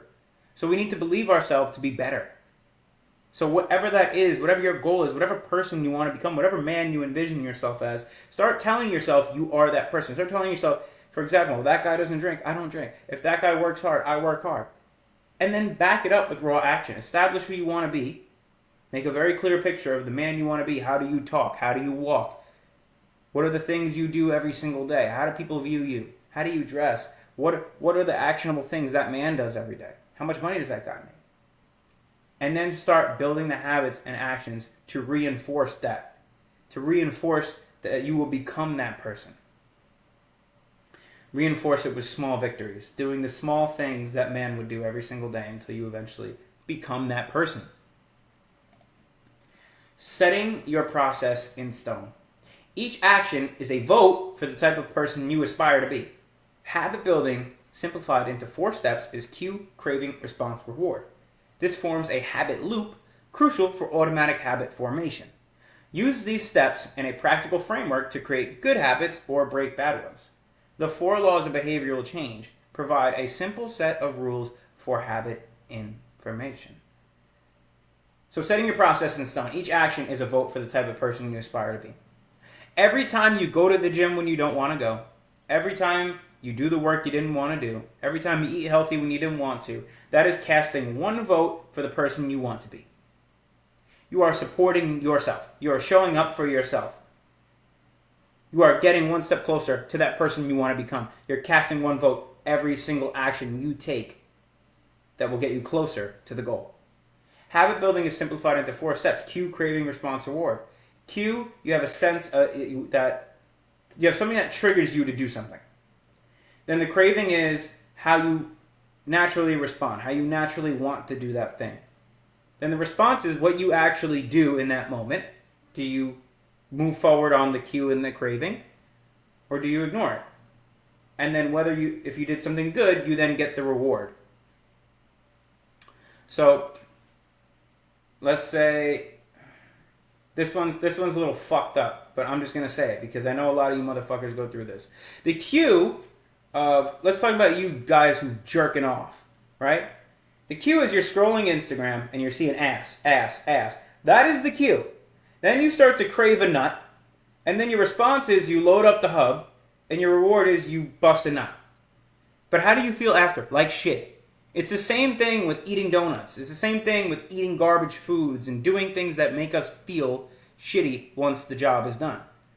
So we need to reverse this, right? What is a cue for something good in your life? For example, going to the gym, like I said earlier, laying the clothes out to the gym the night before. Putting affirmations, post-it notes throughout your room, telling yourself things. Just create a good environment for yourself. That's really all it boils down to. This forms a habit loop, crucial for automatic habit formation. You want to make things automatic. Support yourself. Make things easier for yourself. For example, I lay out my hydration station the night before. My amino acid, my water, I lay that stuff all out the night before. I lay my clothes out all the night before. I set myself up for success in every moment that I can. Use these steps in a practical framework to create good habits and break bad ones. So the same way you want to break a bad habit, if you can't control yourself around sweets, get them out of the house. Don't even have them in your sight. Do these things to break it down in a simpler form. When you have cues, cravings, things that you crave that are bad for you, do your best, your very best, to remove them completely out of your life. Just get them out. If you know every time you drink alcohol, you end up doing something stupid and eating shitty foods, stop drinking alcohol. And if you can't stop drinking alcohol, get it out of the house. Stop being around people who drink alcohol if that's what you need to stop doing. Just get rid of all the cues. Get rid of all the things that stimulate you to want to do something bad, and put a bunch of things in front of you that will make you easier to do something good. The 4 laws of behavior change provide a simple set of rules and habit formation. How mindset and habits ensure your success. You've made it through Module 2. Over the next 12 weeks, we'll see how much you learned.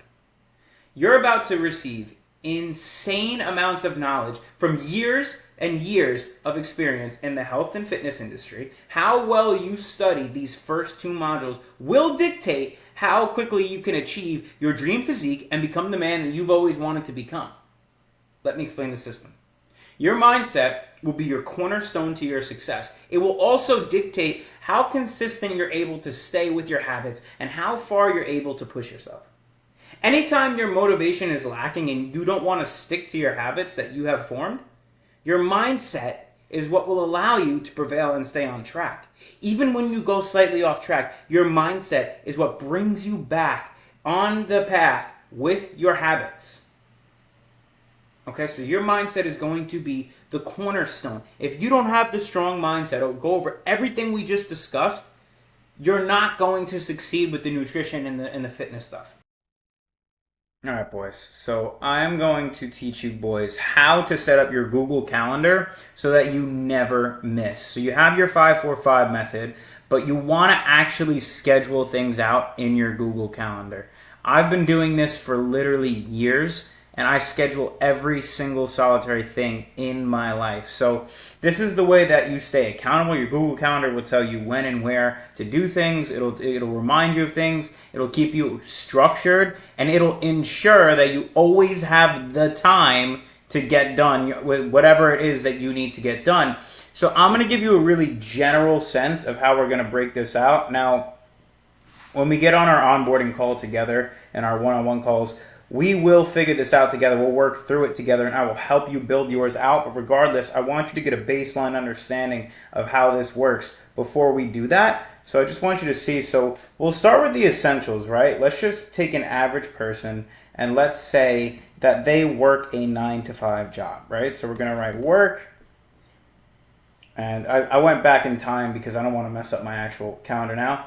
So when you come here, we go to work, and then we'll say 9 to 5, right? So 9 a.m. to 5 p.m. Boom.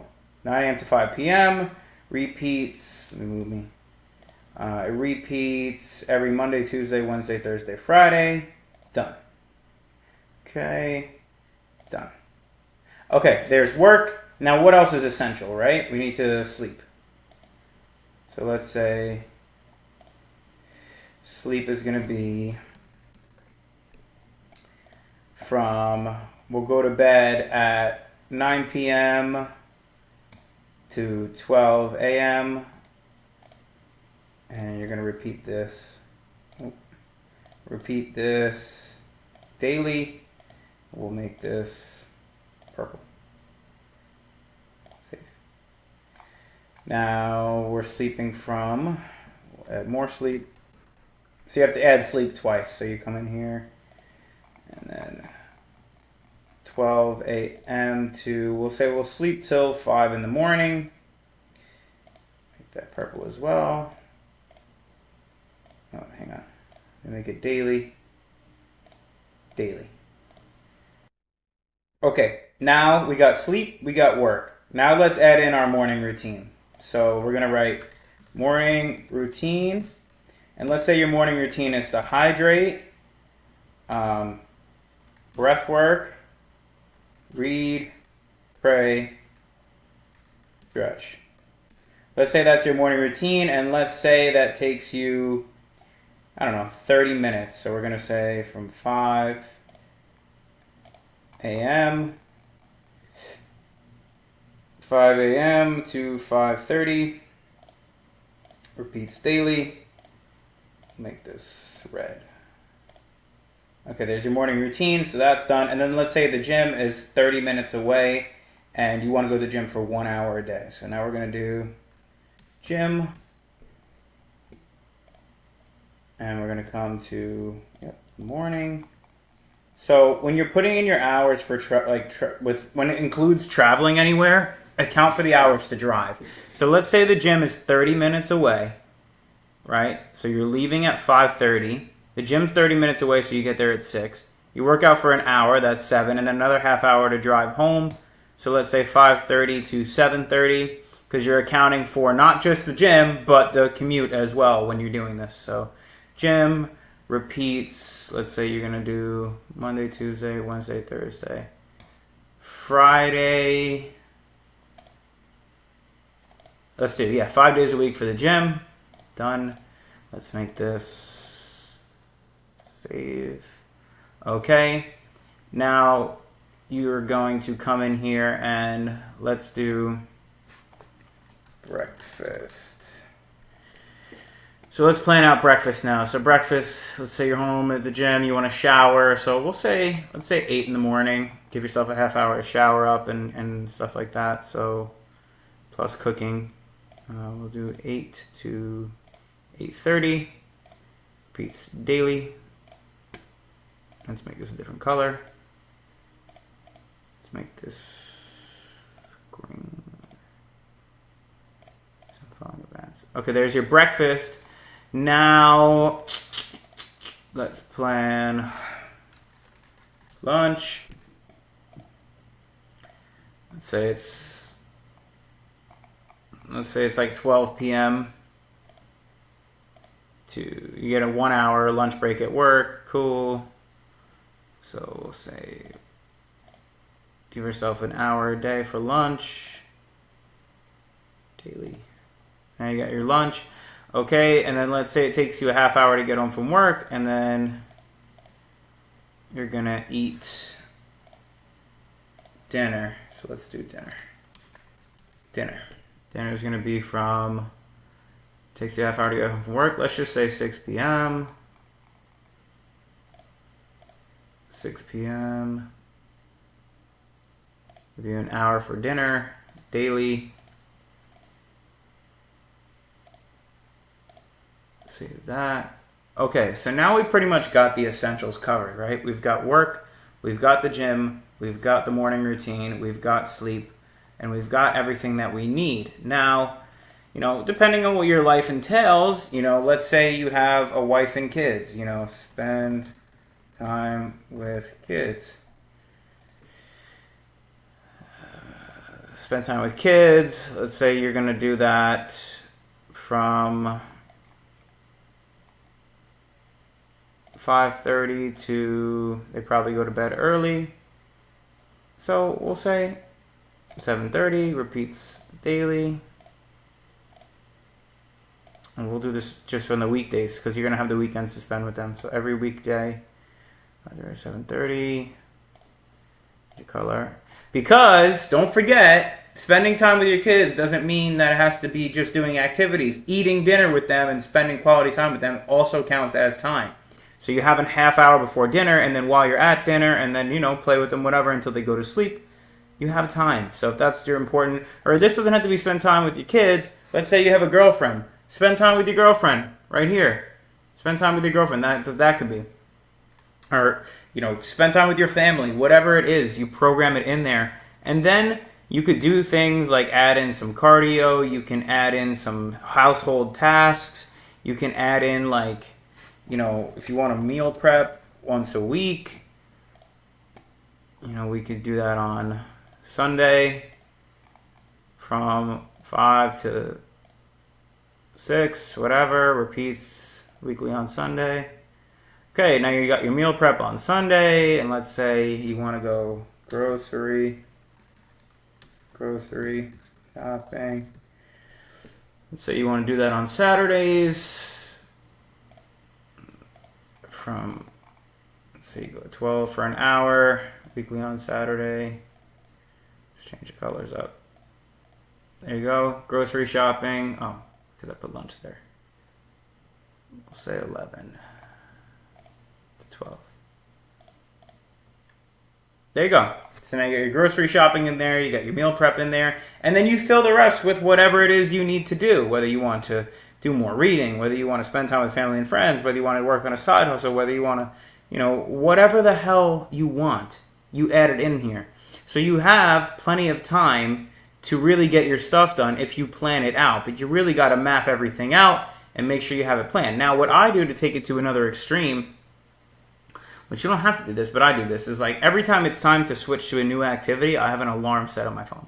So I'd have an alarm set for, obviously, wake up at 5, and then another one at 5:30 that my routine should be done, and then another one at 7:30 to leave the gym, and then another one at 8 to eat breakfast. So you can set alarms to double down on accountability. And once you start operating your life like this, you'll be surprised at how much things that you can get done in a single day, because you're squeezing the most out of life. When Bruce Lee said, if you love life, don't waste time, because time is what life is made of, right? So then look, you have all this time on the weekend to figure out what the fuck you want to do, but you just got to move militant through your schedule and just plan ahead. Planning ahead is the key. So then you could even take, if you want to take your 5-4-5 daily needle moving tasks, you could plan when you're going to do them in here too. You can come in here and just do a task, right? And be like, what were we saying? What was one of the things? We said fasted. Cardio was one of the things, right? So we'll say we'll do that at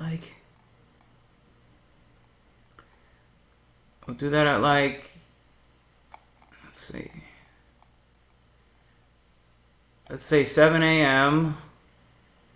on Sundays. Wait, on Sunday. There you go. Fasted cardio. So it's pretty simple, guys. We really just need to break this down, and we'll work together to get this done. But this is going to be essential for making sure that you're getting the most out of your life and that you're not wasting any time. So let me know if you have questions on this, but let's get to work, brother. Tenet 3, nutrition. You cannot out-train a bad diet. If your diet and nutrition is not perfectly on point, it is impossible for you to make insane amount of gains. It's impossible for you to have an above average physique if you don't understand your nutrition. And there's so much information that's conflicting online, but what's gonna happen here is I'm gonna give you everything that you need to apply to your life so that you can dial in your nutrition and you never need to go confuse yourself with anything else. This is gonna cover everything from how many macros should you be eating, how to set your macros, how to track your macros, what nutrition really is, the effects of carbs, fats, proteins, all these different things that you need to know. This is gonna equip you to have that knowledge for the rest of your life. So pay attention to this tenet, which is tenet 3, nutrition. All right, boys, welcome. Now we're getting to the good stuff, because I've probably said this a billion times, but there's nothing more important than your nutrition, especially when it comes to your physique. We know how important it is to elevate our frequency and set us up to build those stronger habits and keep us in that state of mind where we're consistently staying precise with what fuel we put into our bodies. But this is when it starts to get really, really good, because you're going to start to see some crazy changes in your physique, because 85% of your physique is the food. The training part, that's easy. The training part is fun. But the food part is the part that you must stay consistent with if you want to get the results that you want to get. So if you want to get results like this maniac right here, then you have to read through this case study that I put together for you guys, because a lot of the information in this case study comes from him. This is Mike Mentzer, for those of you who don't know. And I'm going to teach you about how to track your macros in the next presentation. But if you're one of my elite clients, my one-on-one guys, you've probably already read this case study, but just listen to me go over it again, because I guarantee you there's things that you missed or just skimmed over or didn't fully grasp.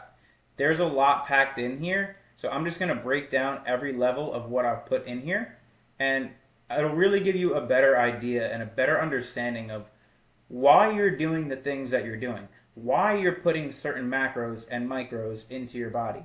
What are they going to do to benefit you along this journey? And like I said, in the next presentation, I'll teach you how to track your macros. But if you're one of my one-on-one clients, you don't even have to pay attention to that, because I've already done that for you specifically. But for those of you who are just in the school community, that's going to be a really good resource for you guys to learn what you should start putting in your body and where your macros should be to a certain degree. It's not going to be as precise as like if we work together one-on-one, but it will be really, really good way for you to start dialing in the structure of your physique and what you're going to look like. So when it comes to the realms of health and fitness and bodybuilding and mastering the science of macronutrients, it's fundamental. So in this study, we're going to dive deep into the strategic application of protein, carbs, and fats. Which of you guys didn't know, those are macronutrients. Macronutrients break or make up calories. So every single macronutrient can be broken down, as you can see right here. So 1 gram of carb is 4 calories. 1 gram of protein is 4 calories. 1 gram of fat is 9 calories. And that is why we want to keep fats low for the most part.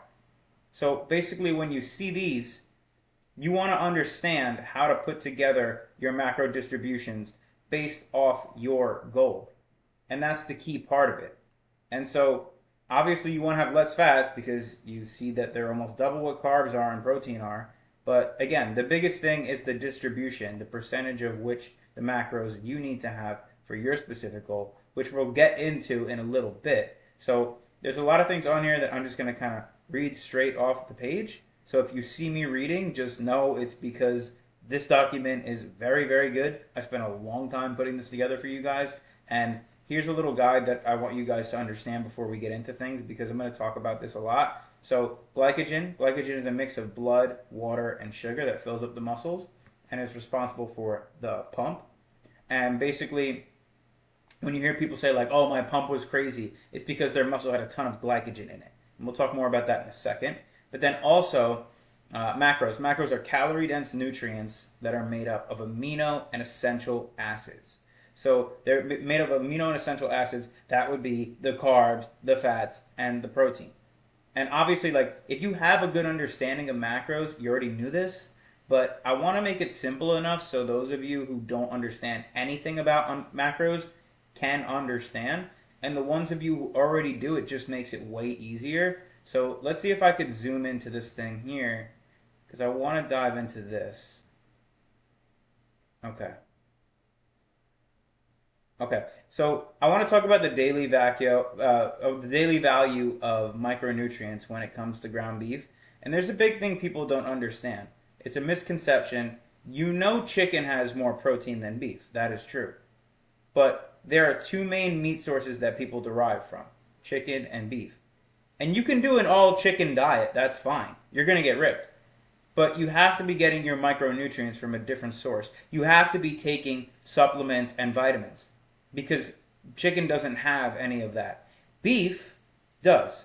You could see beef has a shit ton of vitamins and minerals, whereas chicken doesn't have any. Chicken also has relatively 0 fat and 0 carbs, but beef has a lot of fat, but it's also very highly rich in micronutrients. So all the vitamins and minerals that you need comes in beef. It doesn't have as much protein as chicken, but it does have a good amount of fat. So basically, I always recommend you start your day with getting your protein from eggs. The myth about cholesterol is a complete myth. That's been debunked. Cholesterol is not bad for you.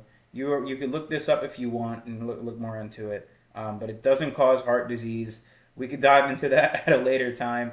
But do not feel afraid to eat eggs. You can eat as many eggs as you want, and you'll be perfectly fine. You can eat plenty of eggs. I eat like literally 10 eggs a day. That's the simplest, best things you could do for your nutrition, is to eat the eggs in the morning and save your carbs for like right before you work out, unless you're really trying to put on size. But if you work in a field where like you need to use your brain a lot, try to eat your carbs after you've done that deep focus work. But if that doesn't matter to you at all, then spread your carbs throughout the day. The more carbs you have, the more better of a workout that you're going to get. You're going to have more energy, you're going to have a better pump, you're going to be stronger in the gym, and you're going to be able to sustain that feeling throughout the entirety of your workout if you have more carbs. But the downside is carbs could also put you to sleep. It's called a carb coma. It's very hard for you to focus when you're consuming a lot of carbs. So you can get tired and things like that if you have too many carbs. And so if you're trying to get like really, really lean, there's a lot of carb manipulation that comes into play. And we could talk about carb cycling and all these things later on. But basically I need to see as the community grows what you guys need from me. But for now, I just want to stick to the basics and discuss what you really need to know. And so that was the biggest thing that I just wanted to start with, because everybody talks about being, chicken versus ground beef, right? Which one is better? And you just kind of have to understand the dilemma. It's a balance, right? So I have red meat every single day. I want to make sure that it's grass-fed. You want to make sure that you're getting the best kinds of meat, because the more inputs you put in your body, the more outputs. I know it's more expensive, but it's better. You want that real food. How much fat is in the beef that we get? If you want to get 80-20, that's 80% protein, 20% fat. You could get away with something like that on more of a dirty bulk, but I always try and stay to the 93.7 lean grass-fed beef. Again, it's more expensive, but it's so much better for you. And if I'm putting high quality inputs into my body, I'm getting those high quality outputs out. So protein is essential for muscle repair, muscle growth, and hormone production, as well as immune function. And the richest sources are going to be, like we talked about, meat. And then it's going to be like any type of chicken, fish, eggs, dairy. I don't really recommend eating pork. There's just a large rabbit hole you can go down on that. But I would stick to fish, eggs, red meat, and chicken. But you could do your own research if you feel otherwise. But like I said, red meat is the best way to go. That is the best one because of its rich micronutrient profile. So you don't even really need to supplement as much when you eat a bunch of red meat. And there's just so many vitamins and minerals that we neglect on a daily basis that red meat is going to provide to us. So just having that nutrient is what makes red meat so much more superior to like white meat, like chicken. And but chicken is just more dense in protein. But it's like, if you have 12 ounces of chicken breast, you're going to be nearing 60 grams of protein. If you do that a few times a day, you should have no problem hitting your protein goals. But everyone wants to complain that they don't hit their protein goal, but they're simply just not eating enough, and what they're eating is shit. And then they wonder why they're not hungry when it comes to eat the real food. Stop snacking, eat less snacks, and it will just be able to, you'll feel less full. And when you eat more quality protein, you'll be surprised at how much chicken your body actually wants to eat when you're not eating Skittles and Cheeto Puffs and Ring Dings in your free time. So if you're only eating like little bird-sized snack foods throughout the day when you're hungry, then you're going to get to your meal and you wonder why you want to eat either McDonald's or you don't eat anything at all. It's because you're not spacing your meals out properly. Space your meals out properly. Earn your meals. Work for them, and then have high protein quality meals that your body can feel good about. And if you're eating a sufficient amount of the right protein, you're going to elevate your metabolism, and your appetite is going to change. It's going to be attracted to those quality foods. When you eat a lot of protein, it actually sparks the metabolism, which helps you burn fat. So your body will adjust to these things. And the more protein you eat, the more full you feel anyways. And you're going to see a change in your physique. And if you're in a calorie deficit trying to cut, you need to bump your protein up and make sure that you have your numbers right. Because your number one goal should be to hit your protein. because protein helps you build your muscle. If you're in a calorie deficit and your protein is not high enough, it's not going to be able to help you build muscle and burn fat at the same time. So, as we can see here, look, chicken, way less dense in protein, but consuming protein is key, guys. We got to consume a lot of protein. So next we have carbs. So carbs fuel the muscle, the brain, and they're imperative for replenishing energy. They fuel your muscles and your brain. For the high intensity workouts, carbs are the primary fuel. That's why I carb load, especially, using a lot of complex carbs. So I'll have like rice and then add honey to it. This was before I was doing my gut healing stuff, but that is a great way to do it. Potatoes can be bad for your stomach, they say, but they're a really good complex carb to eat. And if you're always ensuring that you have your high carb meal of the day, probably an hour and a half to 45 minutes before my workout, then I'm going to ensure that I'm getting strong as possible, having as much energy as possible, and I'm able to continue my workout with that high intensity for as long as possible because of those complex carbs. Because again, the complex carbs are fuel. So a lot of people will go like a low carb diet for fat loss, but you have to, be optimizing your glycogen stores and have a good fiber intake so that you can aid the digestion of all the food that you're having and feel like, you're satiated throughout the day. But because if you don't, you'll go into ketosis. And that's a whole different story. Keto is for some people, but it's not for some people. And if you're just trying to truly like add on a lot of muscle, you want to enjoy your gym experience, and you not just work out for the mental sides. If you really want to like optimize that gym experience, then carbs are imperative. And where a simple carb would come into play, and I tell all my clients that, you'll see this when I'm in the presentation talking about tracking your macros, is simple sugars. So anything like honey, fruit, if you're post-workout, there's something called an anabolic window. So if I finish my workout where I just completely destroyed my muscle, and then I feed it a simple sugar, that's going to spike my glucose, and my pancreas is going to secrete insulin. So the insulin is going to basically, shoot your blood glucose levels above, I think it's 110, and then your pancreas is going to secrete insulin. And when my muscle can absorb that insulin, puts it into like a hyper recovery process. So in the hyperdrive process, I'm gonna basically, be able to repair my muscles a lot quicker, and basically they're gonna grow a lot faster. So it aids in, rapid recovery. So if you can do that, and then you're high, and then so have your carbs an hour and a half before your workout if you want to optimize, and then have your high protein meal after you work out. Have your highest protein meal after you work out if you want to set yourself up for like crazy success and results in the gym. And you'll be able to really replenish those glycogen stores now that you've like destroyed your muscle. So a ton of carbs an hour and a half to 45 minutes before the gym. And it's not going to turn into fat if you're using it properly. It's going to be used as fuel in your body, and you're going to use that until your body is completely drained. Your muscles broken down. So the simple sugar puts it into hyperdrive. It recovers super fast. So once you give it that protein to build back stronger with more mass than last time, then that's when the whole muscle building process is optimized. So basically, we'll see that's why just carbs are so fun. They're so fundamental, and they're such a fundamental piece and building block when it comes to working out and putting on muscle. So basically, what I just said is that due to their slower digestion, when you're talking about complex carbs, they're ideal for sustained energy throughout the day.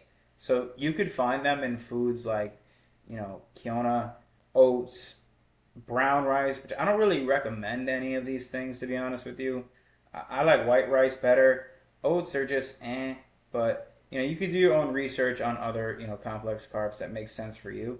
But Yeah, I mean they're all great for longer sustained amount of energy, whereas like fruit and honey is a quick burn. So potatoes are good, everything like those are good examples right there, and they'll help you maintain stable blood sugar levels. And like I said, it's going to replenish the muscle in the liver and the glycogen stores, which are 100% necessary when it comes to muscle growth and just you know everyday functions. So now, when it comes to fats, they're really going to help you facilitate your hormone production and your brain function, and just like your overall awakeness. So, how well your cells can stay structured after your glycogen is depleted is where the fat's going to come in. Your body's going to be able to pull energy. So basically, you've manipulated your process properly. Then let me go on a little tangent here. So a lot of my clients come to me and they're extremely overweight, right? Their protein is not high enough, obviously, and all they've heard is calories in, calories out, deficit, blah blah blah, right? So yes, calories, burning more calories than you consume is going to help with weight loss. Yes, 100%. But, however, So fats help you facilitate hormone production, brain function, and cellular integrity. So after glycogen stores are depleted, especially in long duration activities, the body uses fats as energy reserve. Good fats are sources like avocados, nuts, seeds. I love avocado. I eat at least an avocado every single day. It's my favorite thing. But basically, after your glycogen stores are depleted, your body pulls from fat and uses that as energy. So let's talk a little bit about the glycogen and pump connection. So how full your muscle looks like when you go to the gym and you see me with the big ass pump, I look 10 times bigger than I do when I'm just standing there because I know how to manipulate and load my carbs. So that when I go to the gym, all those carbs and the glycogen mix with how hydrated I am and my muscles just literally explode. So glycogen is stored muscle. It hydrates muscle cells, contributing to muscle fullness and fueling workouts. Carbs, especially complex ones, are instrumental in replenishing glycogen stores and essential for muscle recovery and growth. So complex carbs, the number one instrument when it comes to replenishing your glycogen. So if you try and work out fasted, you're not nearly going to be as strong as you would be to stimulate your muscle the way that it would be stimulated if you were loaded with carbs, because your body's way stronger when you have the energy to get after it. So yeah, the only thing with carbs is you're not going to have the focus if you eat a lot throughout the day. You have to feed your brain, you have to feed your body. But if you want to have super high intensity workouts, then you got to load up with carbs. I mean, I like doing fasted cardio in the morning just for my morning mindset, because I could just work through that and I don't need to output a certain amount of weight when I'm doing cardio. But when I'm working out, I have to have at least half of my daily value of carbs before I work out so that I can look and perform the way I want to in the gym. So let's talk a little bit about calories in, calories out. So a surplus is what you do if you want to build muscle, and a deficit is what you do if you want to lose fat. So there's a degree of building muscle and losing fat that people understand how when you burn more calories than you consume, you lose fat, right? And when you eat more calories than you consume, you put on size. So let's break that down. Surplus. Being in a calorie surplus supports muscle building. The additional calories provide the necessary energy for muscle synthesis and recovery. So in order for you to build muscle, you have to be eating in a calorie surplus. You have to be able to eat enough calories where you could put the size onto your body. Now, if you're doing this properly, which we'll break down in the next presentation, you could do it in a way where you're only putting on muscle with limited amounts of fat. Just because you're in a surplus does not mean that you're putting on fat if you do it properly. Now, a calorie deficit triggers fat loss as the body utilizes stored fat for energy. However, adequate protein is vital here to preserve muscle mass. Now, the reason it's important to preserve muscle mass is because if you're not having enough protein when you're cutting, your body's eventually going to pull from your fat stores and your protein stores. And basically what that's going to do is eat into your muscle. So you're not just losing the weight, you're also losing muscle. That's why you eat in a higher calorie amount and a higher protein amount when you're trying to do a cut, because the higher the protein, the more likely you are to retain the muscle and still be able to put on muscle. So basically, a deficit triggers fat loss because the body utilizes stored fat. However, adequate protein is vital to preserve muscle mass. And that's why people end up being skinny fat, because the scale weight might go down, but their body's just continuing to preserve fat, and it's just wasting all the muscle. So something like that is key for a transformation. You have to make sure you're getting adequate amounts of protein. So, being in a calorie surplus is a lot different than being in a deficit, depending on your goals. So I want to go into this a little bit. So I want to break down this insight from legends like Mentor and Efferding. I forgot how you say his name, but he's also Stan Efferding. I forgot how you say his last name, but these are the two goats of bodybuilding. So Mike Mentor says, advocated for adequate recovery and the role of nutrition, particularly protein, in supporting muscle repair and growth. So Mike Mentor is very big on adequate recovery and the role of nutrition more than the actual training, right? Let's see what Stan says. He emphasizes wholesome nutrition with a focus on red meat and rice for digestibility and nutrient content. Notice how neither one of these guys say anything about the training. That's because everything that it comes down, what it really boils down to, is you have to be adequate with your nutrition. You have to understand your nutrition in order to really get the results that you want. The training is only a small piece of it. So these are two of the best bodybuilders in the world. So take it with a grain of salt. Take it for what it is. I also completely wholeheartedly agree with the red meat thing. So let's break this down. So I want to give you guys just a little macro cheat sheet here. So basically what you could see here is just, you could download it to your phone or enter it in, or make sure that you're staying on your macros. Basically, if you're having a hard time tracking for some reason on MyFitnessPal, you shouldn't have a hard time tracking, but if you ever get in a situation where you're sleeping at a hotel and you're eating the morning complimentary breakfast or whatever, then you could use this macro cheat sheet. It's basically just the average amount of any food that you can have, and then you could just go in there and double it. So I would never eat 4 ounces of beef. I usually eat 16. So I would just go in there and multiply it by whatever I need to multiply it by to get there. So it's really going to help you, understand the macros of the average things that you're eating, like the average foods you would see at a buffet, basically. And, to a certain degree where your macros just completely go off the program for some reason and you can't track them, this is really going to be a good guide for you guys to have. And just, look through it, download it to your phone if you need to. You'll have the document, but it should be pretty helpful for you guys. So in this next slide, we'll go over how to break down the actual macros. All right, boys, time to get into nutrition. How to track your macros so you guys can learn how to eat, what to eat, how to track your macros to hit your physique goals. And if you see me swaying, that's because I'm on my bike. It's early and I'm pedaling and I'm trying to give you guys some game. So let's get right into how to track your macros.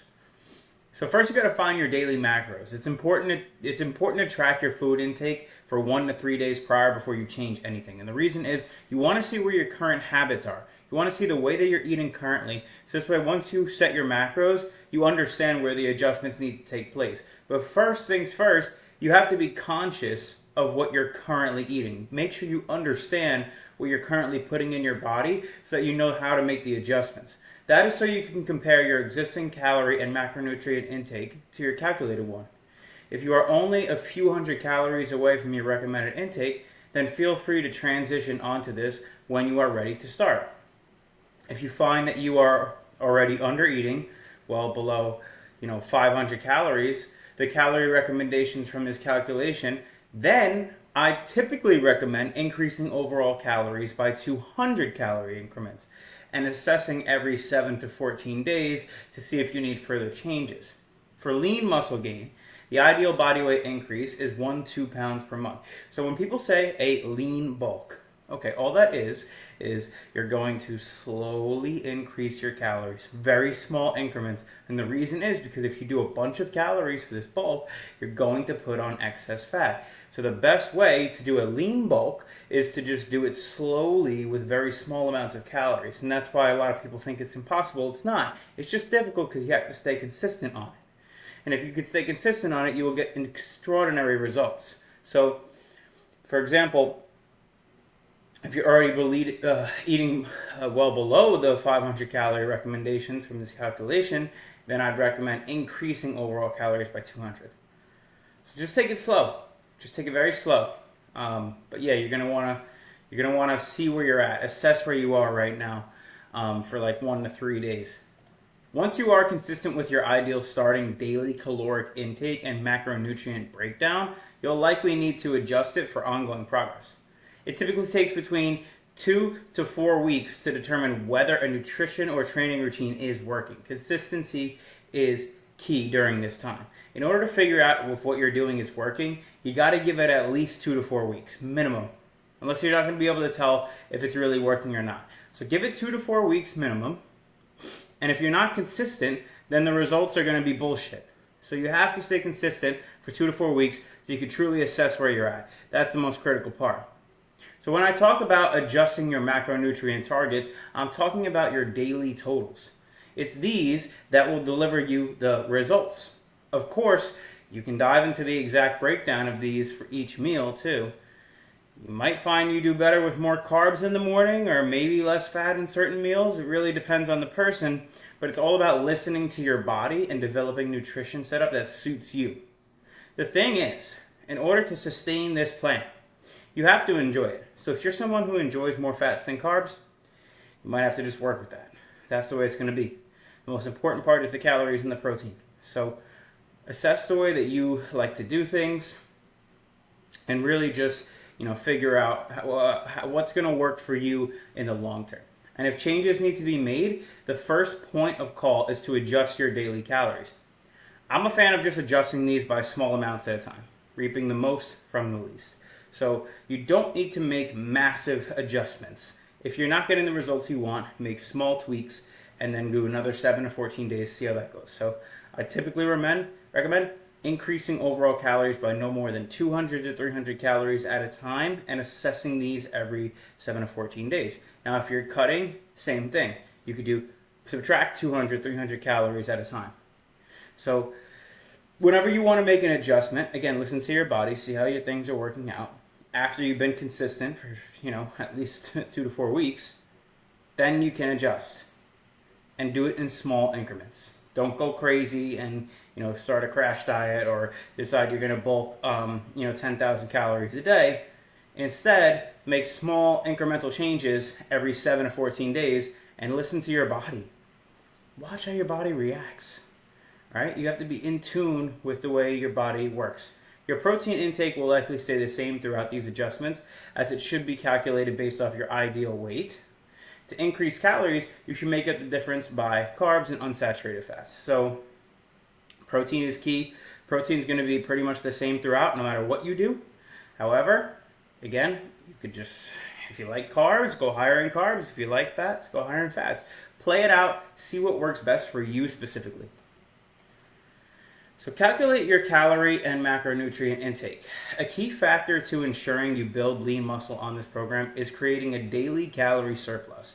You start eating more food than your body needs. That's what a surplus is. In order to put on size and mass, you have to eat more than you burn. Now, you don't want to do thousands and thousands of excess calories because you'll become a fat ass. Right? A lean bulk is probably what you want, and in that case, you don't want to go over 200, 300 calories surplus.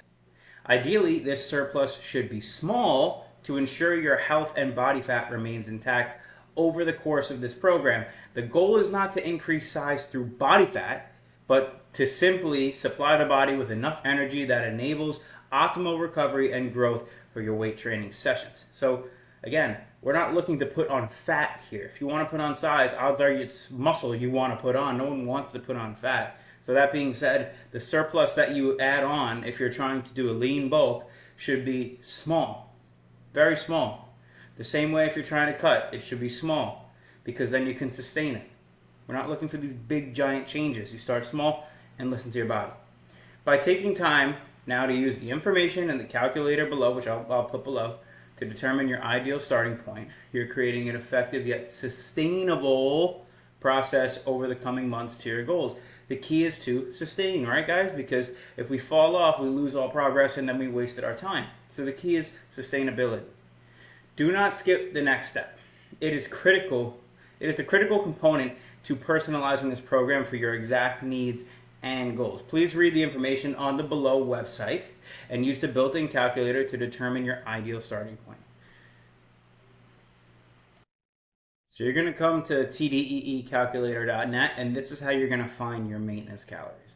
So let's just do a random person. We'll put in 25 years old, 180 pounds, 5'9", that's fine. And most people are like, if you're doing this, let's just say you're moderate exercise, body fat, we don't know, and then we could calculate. So maintenance calories for someone who's 25, 180 pounds, 5'9", is most likely somewhere around 2,777 per day. And again, as you can see here, depending on the exercise amount that you're getting in. And let's say this person has moderate exercise, well, there you go. That's the calculation. So then you could do, if this person wants to go onto a lean bulk, it's going to look something like this. So you take this number and put it here, and we'll add on just 300 calories. So this person's probably going to have roughly 3,077 calories per day in order to do a lean bulk without putting on excess fat. And what you would do is you would run with this and see how it looks for the next 2 to 4 weeks. And if you're putting on too much fat, then you scale it down. Then you realize, okay, my maintenance calories must be lower, so I have to lower this calorie amount. But this would be your starting amount, and you would just play it out by there. So what do these macros even do? Let's break down protein. Protein is one of the most important aspects to focus on in the upcoming months. Protein is made up of amino acids. These are the building blocks of not just muscle, but pretty much any tissue in the human body. For our bodies to increase the amount of muscle tissue, lean mass gain, we need to provide raw materials for it to do so. So in order for you to recover from your workouts, in order for you to build muscle, which by the way, when you have more muscle, you burn more fat because you increase your metabolic rate. In order to do all these things, we have to have adequate amounts of protein. So that being said, here's my recommendations. If you're going on a cut, you take your body weight in pounds times 1.15. If you're going on a bulk, you take your desired body weight, and that's how many grams. And if you want to maintain, you just do your current body weight in grams. So let me break this down for you guys. So if you're, for example, let's do maintenance. If I'm 167 pounds and I want to maintain, well then I need to eat 167 grams of protein, which would be 668 calories. Here, I'll do a calculation for you right now. Let's do one. So let's say I want to go on a cut. I'm 170 pounds and I want to go on a cut. So times 1.15 equals 195. So I should be eating 195.5 grams of protein, right? And we know 1 gram of protein is 4 calories. So that'd be 782 calories. So you're going to just want to play around with this, right? Whatever your current weight is, if you want to cut, times it by 1.15. If you want to bulk, you do your desired body weight in grams. So if you're 170 pounds and you want to bulk to 190, then you would have 190 grams of protein. So now let's go to carbs. So when it comes to performance and training, carbs are absolutely top tier. They provide the most efficient source of fuel for our working muscles and cannot really be equally replaced by any other nutrient. To accrue as much mass, you will need to be training regularly and with high intensity. So carbs will be the essential pillar of the program. They're your fuel. Think of carbs as like rocket fuel for your workouts. They're used as fuel. They're not used for fun, right? So my recommendation for carbs is if you're on a cut, your body weight times 1.25. If you're on a bulk, your body weight times 2.25. And if you want to maintain, your body weight times 1.75. So for example, as you can see here, let's say, again, I weigh 167 pounds. And I want to maintain, so times 1.75. Okay, I've got 292 grams of protein. So as you can see here, 292 grams of, of carbs. 292 grams of carbs if I want to maintain, and I weigh 167 pounds. So, and that'd be 1,169 calories. So you just plug your numbers in here. Again, carbs, you want to cut. Take your body weight times 1.25. That's how many carbs. You want to bulk, take your body weight times 2.25. You want to maintain, take your body weight times 1.75, and there you have it. So now let's go to fats. Fat is an essential macronutrient that is required for a host of functions. While fat doesn't have a specific role in lean mass gain, some of the other important roles facilitating the absorption of fat-soluble vitamins, vitamins A, D, E, and K, production of hormones, protection of organs, and for structural support for our cells. So fat is extremely important, guys, especially for brain function. So here's my recommendation for fat. If you're on a cut, you're going to times it by half your body weight. If you're on a bulk, you're going to times it by 0.75 of your body weight. If you want to maintain, you're going to do 0.6 of your body weight. So for example, let's do this again. Say I want to maintain, and I'm 167 pounds. I'm going to times that by 0.6. Now I've got my 100 grams of fat, right? So 100 grams of fat, it's 400 calories. Now let's do, for example, if I want to cut, right? I'm 167 pounds, and I want to cut. So I got to times it by 0.5. Boom, I'd be eating 83 grams of fat. Now if I want to bulk, 167 pounds times 0.75. Okay, I'm eating 125 grams of fat. So it's pretty simple. These are the formulas here. Take your body weight, figure it out based off what you're looking to do, and move forward from there. Now, micronutrients. Let's break these down. Micronutrients are vitamins and minerals that are essential for human life. They are micro because they are present in small quantities in our diet. But these play a huge role in countless functions in the human body. But with specific focus on lean mass gain, here's what they do. They speed up energy-producing reactions. They act as antioxidants, reducing inflammation and tissue damage. And they support muscle growth and function. So micronutrients, you can consider them vitamins, minerals. They're in a lot of foods that we eat, like red meat, but they're also not in foods that we eat, like chicken. So again, like I said earlier, if you're a red meat eater, you're probably getting a shit ton of micronutrients, which is fantastic because they really, really help with muscle growth. They speed up energy-producing reactions. They act as antioxidants, reducing inflammation. All the benefits of micronutrients are essential for muscle growth. But again, depending on the diet you're eating, how much micronutrients you need. If you're a chicken guy and you're not really eating any beef at all, okay, then you might need to supplement heavy on some vitamin D, some zinc, some vitamin B12, things like that, right? And we could talk more about that later on, but they really, really help with muscle growth and muscle function if you're able to, do them properly. So these are the calorie tracking tools that you're going to need. There's only 3 tools required for tracking your calories effectively. One is obviously the food scale. You'll need the food scale to measure the calories of the food you're eating, and most people underestimate this big time. You can get a food scale on Amazon for like $5. There's no excuse for that. So it is essential because if you don't know how much your food weighs, you don't know the amount of calories. Literally, you could take a food scale like this, put a bowl on it, and then zero the scale out. So you click the power button, it goes to 0 like this. Then you dump the food on, and it tells you exactly how much the food weighs. If you have an app like MyFitnessPal, you know exactly how many calories that is. So you also need a bathroom scale. You need a bathroom scale to periodically weigh yourself so you can track your results. And again, just get one on Amazon, they're cheap. And MyFitnessPal is the key thing in order to track your calories. You'll need to enter everything you eat into the calorie tracker, like MyFitnessPal. And MyFitnessPal is compatible with Android, iOS. If you have Android, won't hold you, but you're weird. But MyFitnessPal is essential for tracking calories. Basically, you go in there and you log your food throughout the day, and as you're logging your food, you're able to see how much proteins, carbs, and fats are in each thing that you're eating, and exactly how many calories there are to be eaten in the day. And you could set, your calorie goals, and as you're logging things, it will tell you if you're going to go over or if you're in line with your calorie goals. And again, if you just say you're eating broccoli and you just dump it on a bowl in a food scale, it will say 200 grams of broccoli. Then you can go to MyFitnessPal and type in broccoli 200 grams, and it'll break the macros out for you. Very simple. So these tools are essential, and they're really, really effective. It's the only things that I've ever used.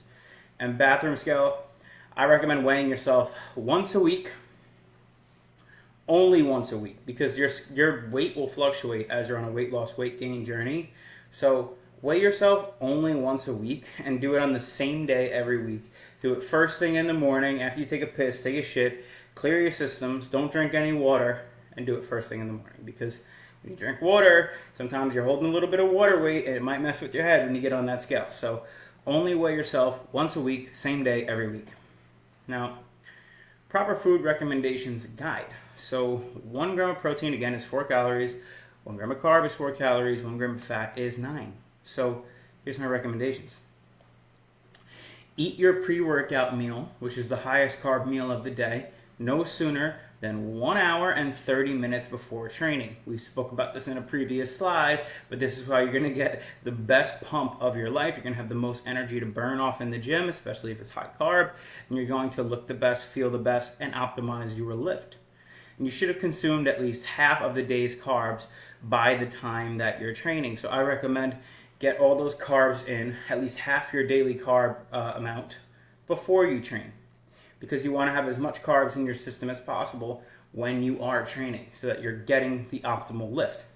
Now, immediately after you work out, have a simple sugar, something that spikes your glucose, like organic applesauce. You can get something called a go-go squeeze, which I used to have all the time, and they're like these little applesauce packets. They're like 60 calories. You can keep them in your car. Just slurp one down right after the gym, and it'll spark. You'll be in that anabolic window, and it'll spike your insulin to maximize recovery, which again we spoke about earlier. But it will be pivotal for you to make sure that you're optimizing your muscle recovery. And if we don't recover properly, our muscles don't grow. So make that very important.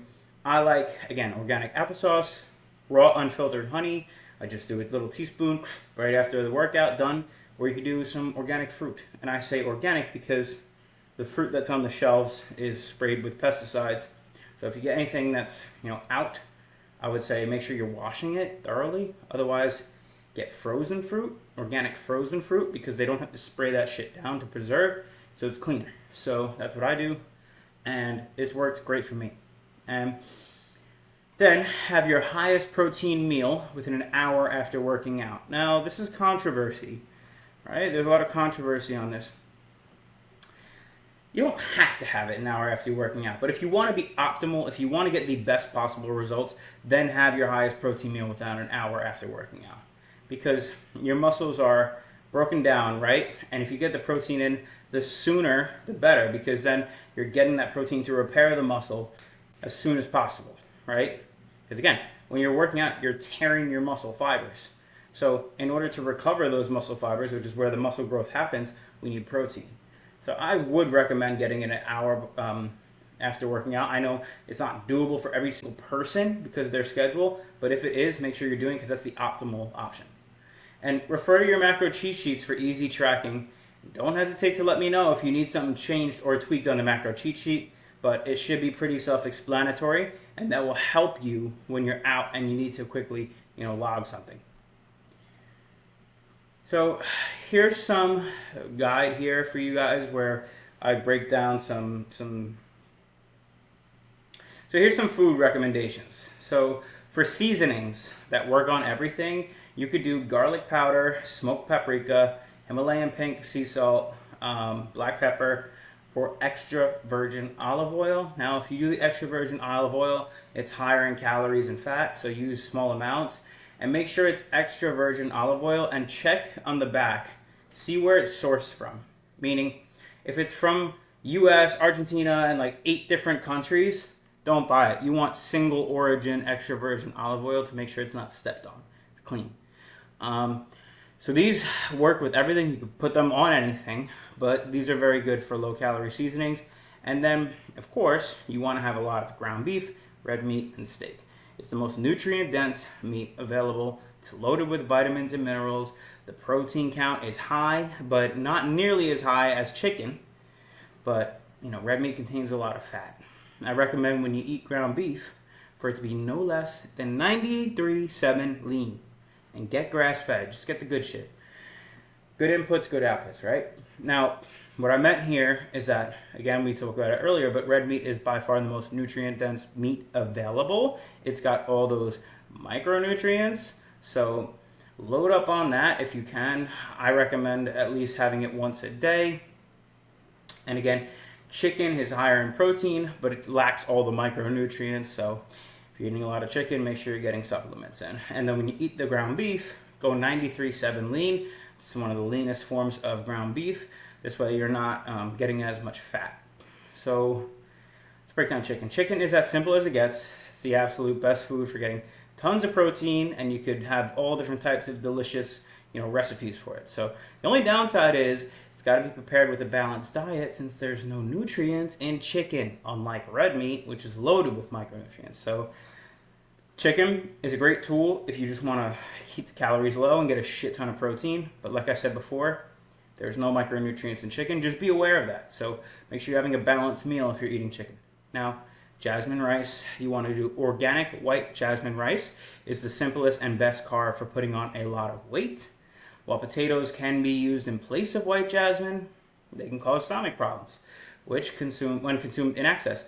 But jasmine rice is as simple as it gets, and it tastes great with the proteins listed above.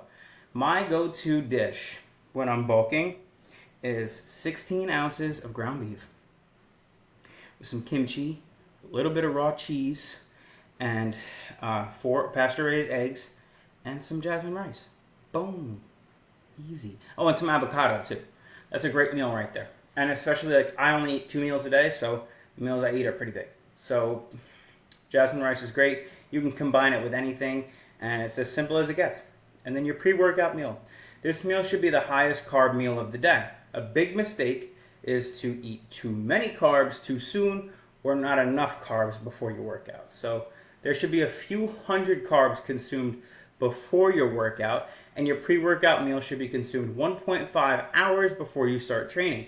This will give your body adequate time to digest the carbs you consumed so that you can use them for fuel for your workout. The amount of carbs, quality, and time you give yourself to digest will determine the amount of glycogen your body will be able to produce in the form of a pump. So, pre-workout meal, hour and a half before you train, get those carbs in, bro.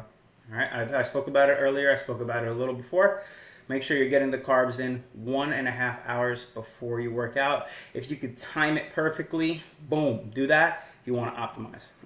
Now, your post-workout meal, again, this needs to be your highest protein meal of the day. I'd recommend minimum 8 to 10 ounces of red meat. You can do 2 cups of rice or some sweet potato. Sweet potato is one of the best foods you can consume post-workout because it's the simple carbs and the glucose they contain. So it'll, again, spike that insulin, have you go boom, right into recovery mode, and they're simple. They're not hard to break down, and they're good. So let's go to the next.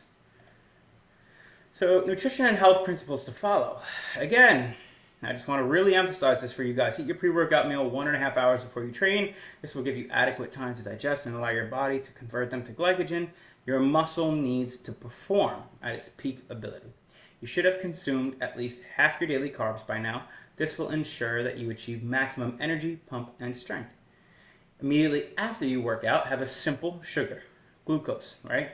So again, organic applesauce, go-go squeeze, raw unfiltered honey, organic fruit. You could even do something simple like, hey, you can go sweet potato. To spike your insulin and maximize recovery during the anabolic window, you must have your highest protein meal within an hour after working out. If possible, get a 10-minute digestion walk before and after your post-workout meals. I know it seems like a bit much, but it'll provide you much benefit that is detrimental to be skipped. The reason is because When you eat a bunch of food, it takes a while to break down. And when you eat a bunch of food, you feel lethargic, you feel tired, you feel bloated. But if you go for just a 10-minute walk right after you eat, you're spiking your metabolism, you're burning calories, and you're digesting way faster. It is such an easy hack. 5-10 minutes, guys. And if you can't do outside for some reason, it's raining, it's pouring, it's raining cats and dogs, get a walking treadmill. You can get one. It's like $100. Just get it. Trust me, it'll make your digestion so much better. And I'll just add in a little quick hack. One thing I also do after I eat a big meal is I'll have a ginger tea. Ginger tea is also very good for digestion.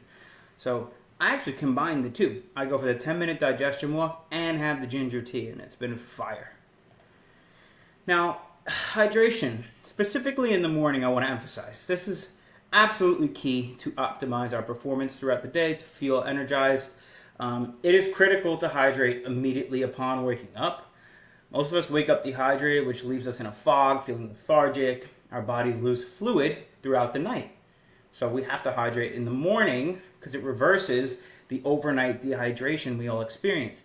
It has multiple benefits for you, including but not limited to improves alertness and focus, boosts metabolism, supports immune function. Guys, hydration is really, really important for our bodily functions. I recommend drinking 32 ounces of water first thing in the morning with some electrolytes. Now, electrolytes are critical for muscle function and to keep our organs functioning properly. They also help us maximize our lifts. So when we sweat out electrolytes, and we can become dehydrated, causing fatigue and affecting our workouts. But the benefits of electrolytes are these. They balance water inside and outside of our cells, which prevents dehydration. They regulate our pH levels. They support nerve and muscle function. They keep heart rate and rhythm healthy and steady, and they stabilize blood pressure. So first thing in the morning, first thing you want to do, boom, 32 ounces of water with some electrolytes. Now here's some examples of some good electrolytes that you can take. I like Baja Gold Mineral Sea Salt. It contains all 91 trace minerals. It is by far the best option. I literally just dump a half teaspoon on my tongue, let it dissolve, and I'm good. Or you could do like the little LMNT electrolyte drink packets. You just dump them right in your water and shake them up. They taste good and it's fire. Now, we want to spike our metabolism first thing in the morning. There's a few things I want you taking right upon waking up that will spark your metabolism, because the goal is to spark your metabolism right away to instantly get your blood flowing and circulating for the day. So this will hydrate, and your stomach will give you that feeling of not being so hungry if you do these things. So I add lemon to my water every morning. I do a half a lemon and I just squeeze it into my water. Now, if for some reason you can't get your hands on lemons or it's too much for you, just get organic lemon juice and add 2 teaspoons into your water. It has a similar effect, but it's not as potent as a real lemon. And 1 lemon is the equivalent to basically more than half the vitamin C dosage that's recommended for human beings. So you could do a full lemon. I only do half because I supplement a lot of vitamin C, but you guys are more than welcome to do a full lemon. And basically, this metabolism spike is going to get you burning fat first thing in the morning without having to do shit. And I like a half teaspoon of cayenne pepper. Cayenne pepper is a superior herb. It is one of the most God-healing herbs in the world. I won't get into that now, but you could look into it yourself, why cayenne pepper is so superior and how much it's good for you. I was taking it twice a day for a while now. I just take it in the mornings. But yeah, these things are going to get you absolutely dialed. Tenet 4, training. Everybody knows you have to lift weights to build muscle. That's obvious. But it's not about just lifting the weight. Moving the weight doesn't matter. What matters is understanding how to move the weight, understanding why you're moving the weight, understanding proper form so that you don't hurt yourself. Because the name of the game in fitness is longevity. You have to be able to play the game long term to make gains. If you get hurt, you're out of the game. So in this tenet, I'm going to break down exactly how to not get hurt. I have someone who has a guest speaker within this tenet who is a master of body mechanics. Okay, this man is an absolute scientist whiz when it comes to form and proper techniques. So pay attention. We're going to teach you how to train, what kind of split you should be doing, Everything you need to know with training is going to be compiled into this one tenet. So buckle up, tenet 4, training. All right, boys, let's get into some training. So I created this case study for you guys. We're going to go over the basics of this training style and how the proper art of weight training is meant to be done. And this case study is inspired by the golden era greats, the GOATs of bodybuilding, the ones who know the most about weight training. And we're just going to break it down. We're going to go step by step and have you truly get an understanding of how weight training is supposed to be done the right way. So I'm going to kind of read off this sheet again because it took a lot of time to make, and I'll add some annotations, but we're just going to go through this together. So zoom in a little bit. So again, art of proper weight training, case study inspired by the golden era greats. Embarking on a bodybuilding journey can be overwhelming for a novice lifter. Understanding the art of weight training requires more than mimicking the exercises of bodybuilding icons. It necessitates a deep dive into the principles that powered their success. This case study proves the time-tested wisdom of golden era greats with the innovative practices of modern champions like Chris Bumstead. This aims to provide the beginner with a rich understanding of how to train effectively and efficiently. So, learning from the golden era greats, the pioneers of intensity and volume. So the golden era bodybuilders like Tom Paltz and Arnold Schwarzenegger championed the beliefs of high volume training. Their regimes often consisted of numerous sets and reps, especially for lagging body parts, where Paltz, for example, would perform relentless leg workouts, squatting for high reps to achieve his legendary thigh development. Now the key takeaway: begin by incorporating a moderate volume and monitor how your body responds. Understand that volume can lead to impressive gains, but also requires significant recovery. Now, for the beginners, when you guys are first starting out, it is key for you guys to just start simple. Do 3 sets of 10. Something really simple. Keep it easy for yourself in the beginning. And then as you start training it consistently and see how your body reacts, you could then decide, hey, I want to go higher in reps or heavier in weight. But you have to really take the time to listen to your body. As you're going through this, this is how you learn. You choose. Everybody's different. There's no one size fits all when it comes to anything with fitness, nutrition, training, but especially training. So go through the routines and see how your body reacts to it. So now, high intensity training, what people call HIIT training. Dorian Yates and Mike Mentzer introduced the bodybuilding world to HIIT. The philosophy centers around fewer sets taken to absolute muscle failure. Yates, in particular, advocated for a lower frequency, suggesting that each muscle group should be worked once every 7 days with extreme intensity. Key takeaway: introduce intensity techniques such as force reps and drop sets carefully. Learn to train hard, but also listen to your body to avoid overtraining. So here's the thing with high intensity training, right? Some people believe you should hit each muscle twice a week. Some people would rather just kill their muscles once a week. It depends. It really depends on you. So if you're somebody who wants to practice high intensity training, if you're somebody who is maybe shorter on time, this might be better fit for you. And this, take each muscle set to failure. Now, what is failure? That's the question. If you have a spotter, then you could go until you literally can't pick the weight up anymore. But it's really preference. My version of failure, what I believe true failure is when you can no longer do a rep with proper form, right? So say you're doing 10 reps and you're doing bench and you're proper form, but on those last 2 reps, you find yourself lagging and you're shaking and your form's not there and you're using your shoulders and you're using your triceps so much. That would be failure. Failure for me is when you can no longer perform the rep with proper form. And especially if you're training by yourself, you don't want to go until you drop the weight on your head. You want to go until you can't do proper form anymore. And once you get there, that will be your failure. Now, if you have somebody spotting you, feel free to try and go until you can't pick the weight up anymore. It's definitely a great way to exhaust the muscle, but be very careful here. It depends on your situation. Either way, high intensity training, I love going till failure. I go till failure all the time. I think it's the best way to train the muscle. I switch it up as I go along. I change my routines often, but lately I've loved high intensity training. So again, just at your own discretion, be careful. So let's go.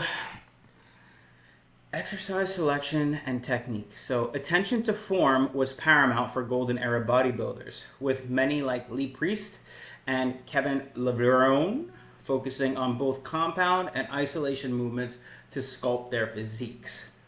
Key takeaways: focus on learning proper form before increasing weight. Incorporate a mix of compound and isolation exercises for a balanced development. Now, what is a compound lift?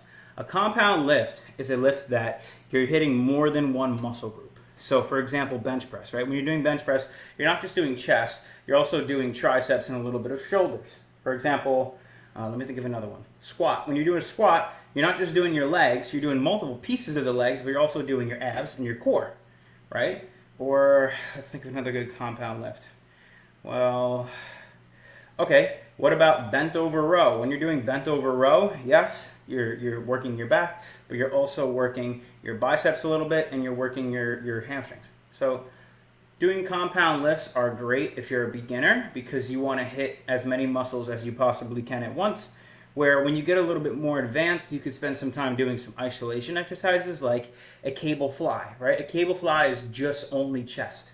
So that's an isolation movement. So as you get a little more advanced, you start incorporating some iso movements. But in the beginning, I would recommend focusing on the majority of your lifts being compound lifts with very small isolation lifts at the end. But all your energy should go towards those compound lifts. And when we say selection and technique, when you guys are training, you need to have the mind-muscle connection, right? You need to literally, like, say you're doing a shoulder press, right? You have to have your elbows tucked in a certain way, and as you press up, you need to feel it exactly where it's supposed to be. So shoulder press is supposed to be in your front delt, so you should be feeling it in your front delt. If you're feeling it back here, you're not doing it right. For example, on a bicep curl, when you're curling that weight, right, you want to make sure you're going slow and you're feeling the connection in your bicep. Sometimes when I'm doing single arm movements, I'll literally put my two fingers on where I'm supposed to be feeling it, and I make sure that I'm connected properly, that I'm training the weight properly. Because if you don't have proper form and proper technique, you are going to get hurt or you're going to just look funky. So make sure that you're mastering your form before anything else and your technique. Take it slow, make sure you're hitting the mind-muscle connection. And again, if you're struggling to make the mind-muscle connection, slow the weight and just really focus on the squeeze. Feel the blood flow in the muscle as you're doing the workout. Feel the squeeze. You shouldn't just be moving things just to move things. If you're doing a bench press, you better make sure you're feeling it in your chest, not in your shoulders, not in your triceps.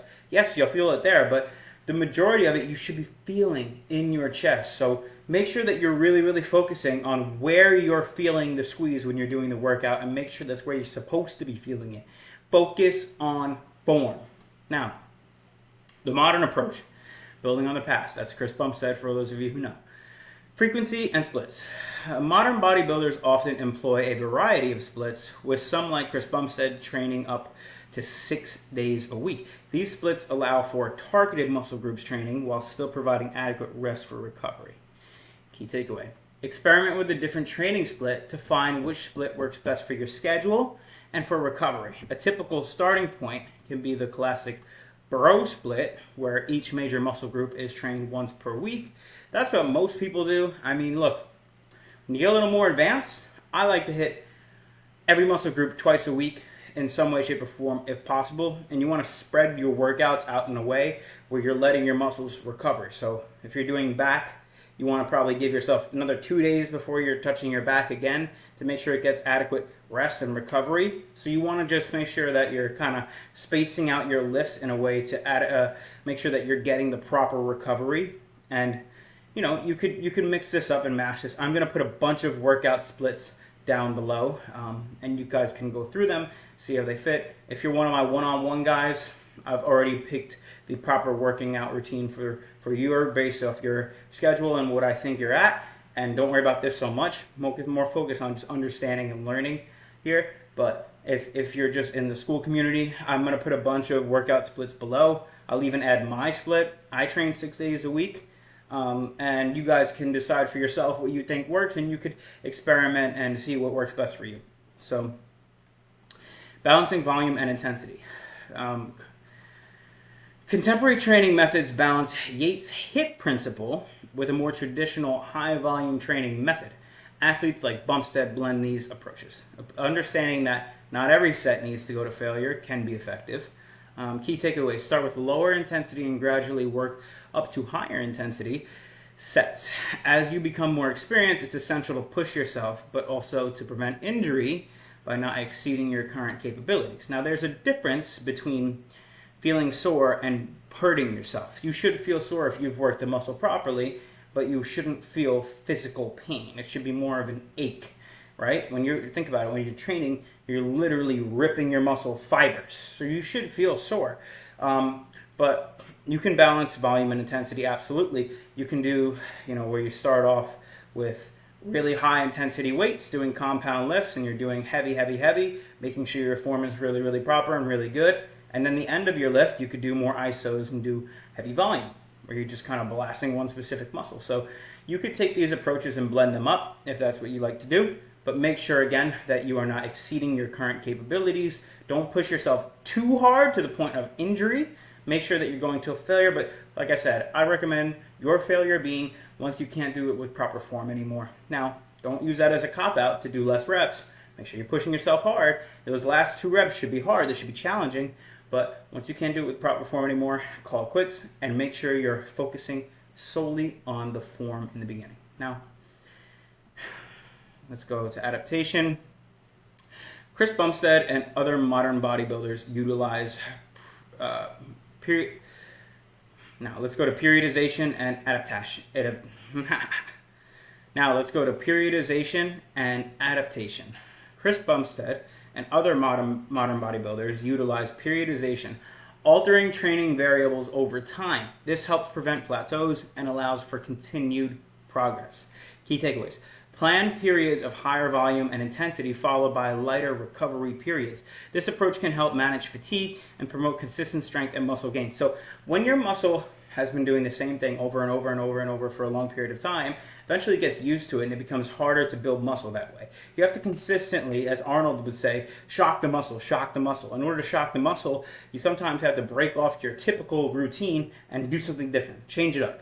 And that's exactly what Chris Bumstead does sometimes. See, where he'll do periodization, where he'll do like a bunch of high intensity workouts for a couple weeks, and then boom, he'll switch it to lower intensity, higher volume, and basically just continues to shock the muscle. So if you're finding a plateau in your training, eventually after a few weeks, switch it up, try something different. Try, if you've been doing high intensity, try higher volume. If you're doing a lot of compounds, try some isos. So you could do stuff like that in order to keep the muscle on its toes. Shocking the muscle will spark growth.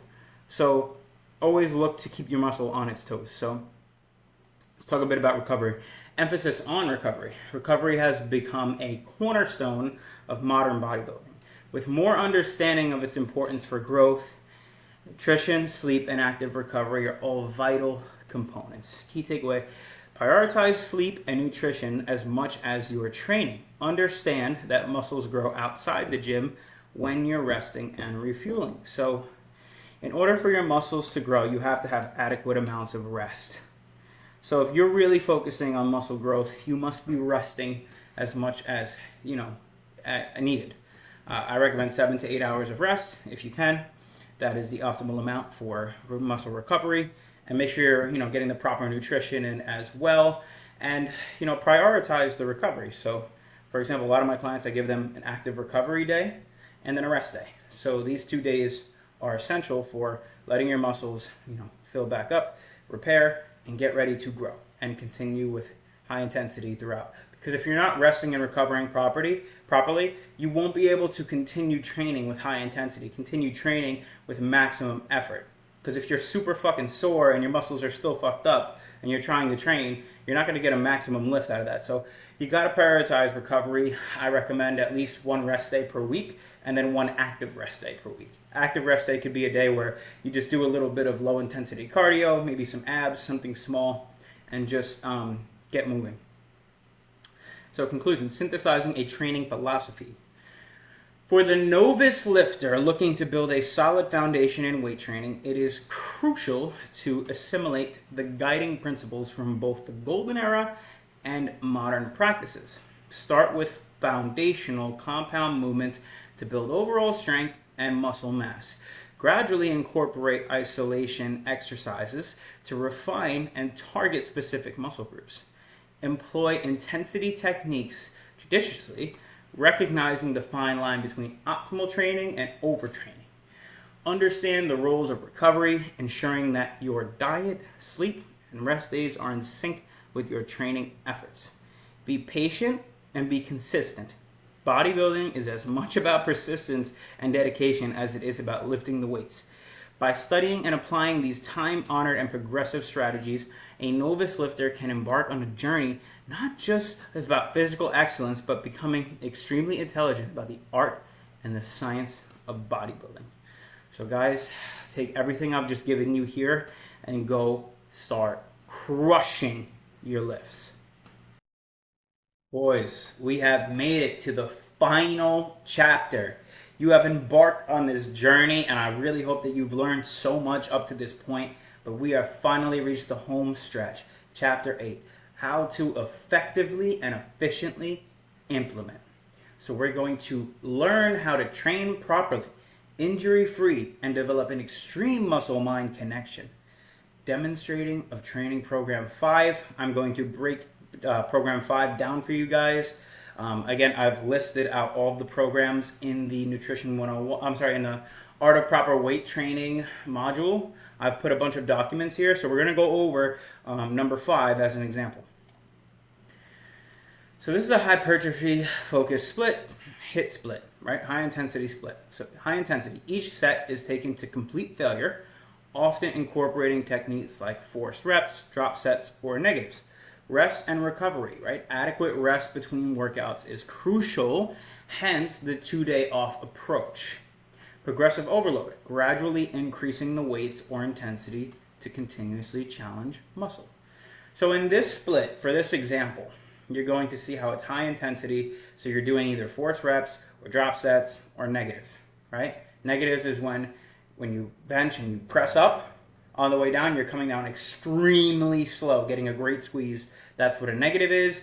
Forced rep is when you can barely get it up and you have a spotter helping you. And then a drop set is when, say, you're doing 30 pounds and then you immediately drop the weight to 20 and keep going. Then you drop it to 10 and keep going. That's what a drop set is. Now, in this split, rest and recovery is you want to get adequate rest. So you'll see in this split, I've added in an active rest day and then a regular rest day.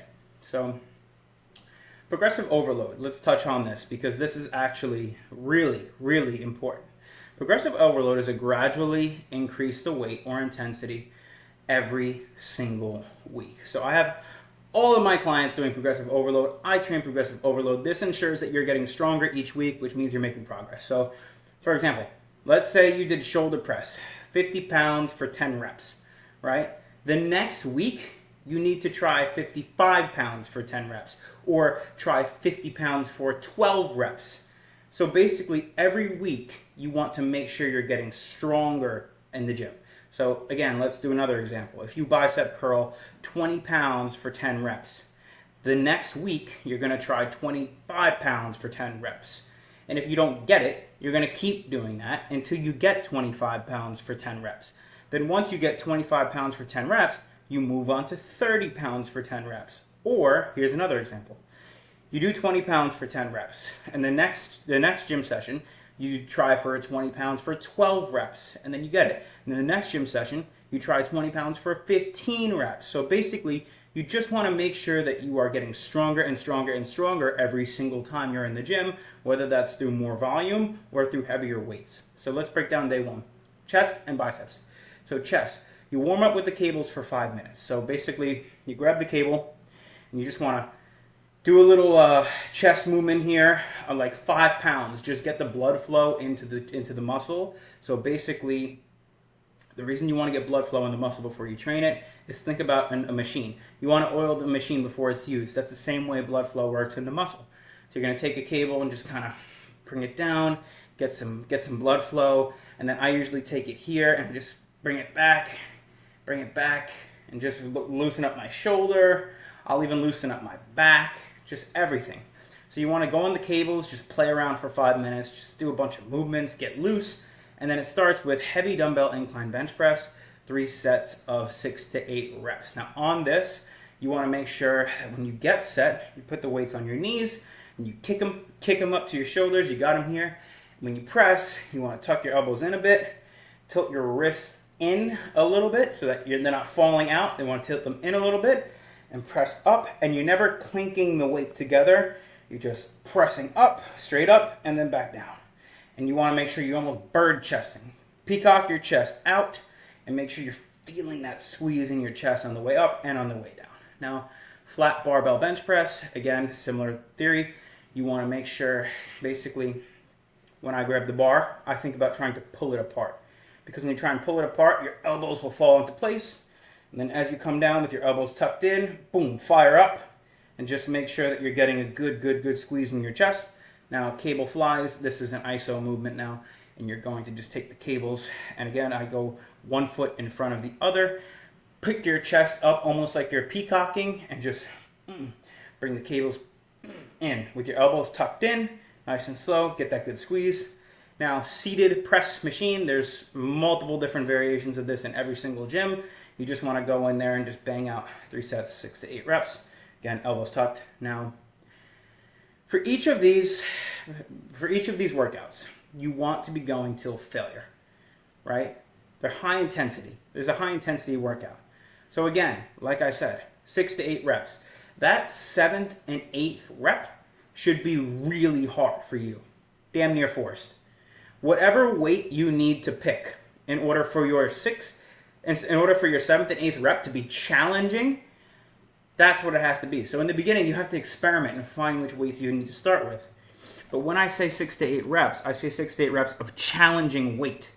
Not like 5 pounds and you could have done 40 reps. No, I'm saying like, you know, if you're doing bench press, maybe do like 135, 155 to start off and see how well you do there and work your way up, right? But that 6 to 8 reps needs to be hard. So whatever weight you need to pick to make those 6 to 8 reps difficult, that's what you need to do. Then you jump into some biceps, some standing bicep curl. When you do bicep curl, you want to tuck your elbows into your side, right? And just curl straight up, right? And then when you do supinated alternating dumbbell curls, that is one arm and then the next arm, and then one arm and then the next arm. And basically as you do this, again, you want to bring it all the way up until your shoulder height. Boom, boom, boom. One after the other, right? And again, challenging weight. And then hammer curls. That's when you're taking it and you think about banging a hammer. That's what a hammer curl is. You hold it like this as opposed to this. So this is supinated alternating dumbbell. Hang on. Let me make myself bigger. So this is supinated alternating dumbbell curls. This is hammer curls, right? Hammer, supinated, right? And then standing barbell curl, obviously, like this. All right, next. Next is hypertrophy focused training split. We're going to go day 2. Calves, hamstrings, and quads. Here's your leg day, boys. Here's the leg day for this workout. So standing calf raises. That's when you go in the machine that you put on your shoulders and you just, with your calves, right? You're going up and down on the machine. 3 sets, 10 to 12 reps. Now, when you put your feet on the machine, you're like this. And you're going like this with your calves, right? But on the way down, you want to make sure your feet come down. So a lot of people just go up and flat, up and flat. You want to make sure your feet come all the way down and then up, down, and then up with your calves, right? Then seated calf raises, there's a machine where you're going to sit down and the calf thing's going to go right on top of your quads and you're going to stick your legs in there. And again, just push up with your calves, push up with your calves. And that's what that is here. Now hamstrings, barbell or dumbbell Romanian deadlift. Now when you do Romanian deadlifts, you look up what they look like. I can't show you on here. But when you do Romanian deadlifts, you want to think about pushing your ass out, right? Literally pushing your ass out. You're not thinking about pulling with your back. It's all supposed to be felt in your hamstrings. So like you're pushing your butt out. You're not bending your knees. You're not, no. There's a slight bend in your knees and push your ass out. Push your ass out. And have the bar just drag up and down your legs. Now lying leg curls, you lay on the machine, make sure your hips are tight to the machine, and you're going to just curl all the way up. Make sure you're going hard here. And then seated leg curls. That's when you seat normal, and you put your legs straight, and you curl down. You curl down. So you bang those out. Now for quads, you could do hack squats, Smith machine, or squat with barbell. I recommend you do barbell squat. You're going to try and avoid it, but don't avoid it. It is one of the best workouts in the world. So when you do barbell squat, which is a regular squat, you get in the machine, right? You get your legs shoulders width apart, and you drop down like you're sitting in a chair. You shouldn't be hunched with your back. Think about sitting in a chair. Drop your ass straight down and push up. So you break at your knees and then push straight up. Now you want to think about your toes gripping into the floor as you do this, right? You're pushing through your feet. So as you come down, you're pushing through your feet and then your hips, right? So you're coming down straight with your chest up. You're not hunching over. Your chest is up, coming straight down like you're sitting in a chair, and then straight up with your chest up. Now leg extensions, that is where you sit in the machine and you're kicking your legs up like this. It's for your quads. You want to make sure you're getting a really good squeeze here. It's going to burn. It's a great workout. Now, where are we at? Now back and forearms. So this is I love this workout. So Yates style barbell row, that is a high barbell row. So when you grab the barbell, you can grab it like this, or you can grab it like this.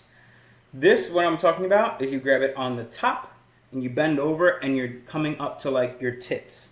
Like you bend your knees a little bit, you hunch over to like, say you're standing like this, you have it in your hands, you hunch over to the point where you're like this and you're rowing it up, right? You're pulling it up. Now, you could honestly go to my Instagram and look at my lifts highlight. You'll see me doing all this shit, and you can see how it's supposed to be done. But you want to do these heavy. Now, pull-ups or lat pull-downs, you could do either one. If you can't do a pull-up yet, you could do the assisted pull-up machine. There's a machine where you literally, you go to do a pull-up and you put your legs in the machine, and it assists you on the way up. You could do this to practice, so you can learn how to do a pull-up, or you could do lat pull-downs where you sit in the machine, you grab the thing and you just pull it down, right? So when you do this, again, grab it, elbows tucked, and you want to just pull it straight under your chin and then all the way up. Make sure your arms extend all the way up, and then boom, under your chin, all the way up, full extension, all the way up. And same thing with pull-ups. Make sure you're getting a full extension, and then boom, up to your chin. Full extension, boom, up to your chin.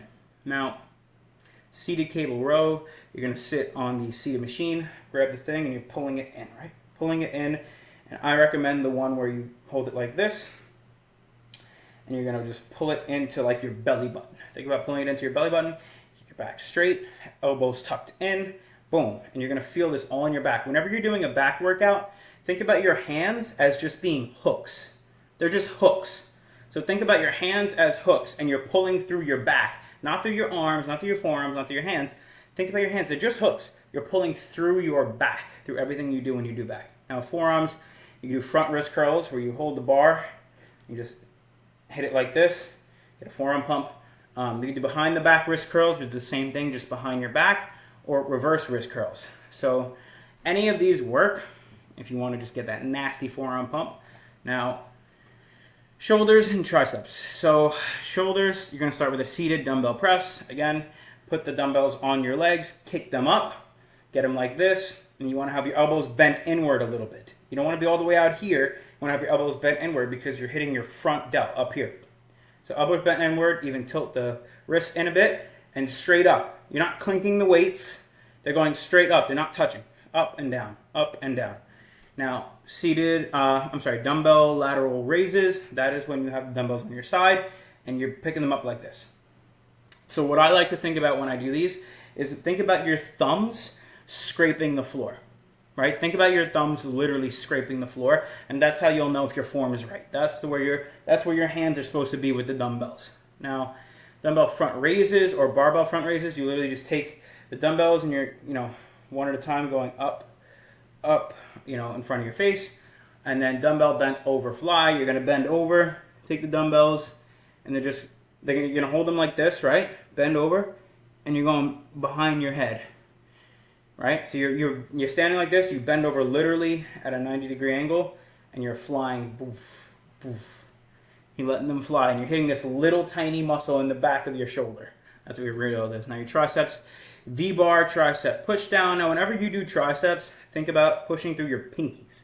You're pushing through your pinkies. So you grab the V-bar and boom, pushing down, and you're pushing through your pinkies. Make sure your shoulders are back, and you're just pushing with your triceps. You're not pushing with hunched over like this. So shoulders back and just poof, poof, push down with your pinkies. Now close grip bench press. So basically it's like a normal bench press except where you normally grab it here. Now you're grabbing it here and just pushing down, elbows tucked in, and you're hitting your triceps. Right? So instead of grabbing it all the way out here, you're grabbing it like this. Go light and weight and just come down, and you're hitting it with your triceps. Again, elbows tucked, push through the pinkies. Now overhead tricep rope extension. When you go to the machine, you grab the rope, it's over your head, and you just want to go like this above your head. Pushing through your pinkies, and when you come up top, rotate your wrist out. So that's how you do that. Now, here's your active recovery day. Static pigeon stretch. You need to look these things up. Go look these things up on YouTube, these stretches here, so that you can see what they look like. But you want to go through all these different types of stretches. Make sure that you're getting extremely loose during this period, like very, very loose during this period. The active recovery days are key, and making sure that you're, getting everything loose and breaking up some of those muscle fibers. And then you hit a little bit of abs, hanging ab raises, just dangle and then just kick your legs up, and be slow on the way down. And then maybe hit some weighted decline crunch, get on a decline bench and grab a little weight and just hit some crunches. Go to a failure, and then do 30 minutes of cardio, whether that's Stairmaster, treadmill, bike, doesn't matter. I recommend Stairmaster because it's the hardest one. But yeah, and then for intensity and failure, each set should be taken to muscle failure with maximum intensity. We went over that. We went over that before, but make sure you're really pushing your limits here. Now, rest periods between 1 to 2 minutes between sets are recommended for training intensity. So you could look at your Apple Watch, whatever you want to do. Between 1 to 2 minutes between every set is probably best for you to make sure you're optimizing. Now, progressive overload, again, continuously strive to increase weight or reps in each session. This is key. If you're not doing this, you're not progressing, you're wasting your time. Form and technique. Focus on proper form and controlled movements to engage muscles effectively and prevent injuries. Make sure that you're not shaking, you're not nothing. You want to make sure you're straight and controlled. You can breathe. You're not going, no, you want to do nice, slow, and controlled in everything you do, and make sure you're feeling it where you're supposed to feel it. Now, recovery and nutrition, ensure you're getting enough rest, proper nutrition to facilitate muscle growth and recovery. So this is really all you guys need to know to go start crushing it. Guys, this is going to be the best journey of your life. You're going to get in sick shape. I can't wait to see your results. Go crush. Injuries in the gym. And often the reason that these knee injuries occur is from the improper squatting mechanics, right? So putting a heavy load on your knees usually will end up with the patella not tracking correctly, and an ACL, meniscus injury, stuff like that can occur from it. Shoulder injuries, same exact thing. 36% of weightlifting injuries, so it's majority of the upper body injuries. A lot of this comes from like rotator cuff strains, impingements, and labrum tears. So we're going to go in depth with those a little bit more. So I put this slide up here about why. The reason that we do any movement or we work out, we need to understand the reason why, and it can't just be to move heavy weight, right? And that's kind of what I say in this next slide here. Moving the weight doesn't matter. It might seem a little like of a hot take there, but I don't mean that necessarily moving the weight doesn't matter, but not understanding how to move the weight is a much bigger deal, because if you don't know how to properly load your body, then you're just going to end up injuring yourself. And not only that, but you're hindering your ability to press more, or squat more, whatever the case may be. So whenever I go into any exercise at all, the first thing I'm thinking about is, how is my body moving to hit this muscle group? I don't think of chest. I don't think of back. When I'm doing my exercises, I'm thinking, is this targeting my lat? Is this targeting my rear delt? Is this targeting, the fibers in my chest that run, anterior to my shoulder? So basically, I try to understand, how does that muscle actually contract in both the shorten and lengthen position? And is this movement beneficial for it? Is this movement doing what my muscle needs it to stimulate growth? So right here is just a layout of the shoulder. You see the glenohumeral joint right here. Okay. This is like a golf ball on a tee that helps your shoulder. And it allows your shoulder to move in all different planes of motion. But if that golf ball is off that tee, then it's going to put stress on the joint, and it's going to cause injury. So the rotator cuff muscles, if you didn't know what they were, there's the supraspinatus, the infraspinatus, which is down here, and then the teres major and minor as well. Those four muscles help stabilize the joint here. Okay. If that joint is under load, so basically, like if your elbow, I'm not sure if you guys can see me, is flared too far back, all of that weight is shooting straight into the ground, and it's not stacked on the shoulder joint properly. So what that means is that if these muscles that are the rotator cuff are the stabilizer muscles, if these aren't being utilized, then your prime movers, which are basically big muscle groups that we all know, like your pecs and your lats, are going to take over. So these small muscles here are no longer stabilizing the glenohumeral joint. So it's going to cause pain, discomfort, and you're going to fuck up your shoulder at some point, because that golf ball is not sitting in that tee properly. It's bouncing all around the place. So in order to get your shoulder into the proper position, you need to be able to stack. So the stacking of the shoulder joint is essentially what's called scapular retraction. We'll go into that a little bit more, but it's keeping your elbow in line with your body, so it's stacked on top of each other. So you can feel your lats engaged and you're not flared out to here. There should never be any pressure shooting straight into the ground, right? If I stick my arm out and I can feel that pain just going straight down to the ground, it's putting stress onto the joint.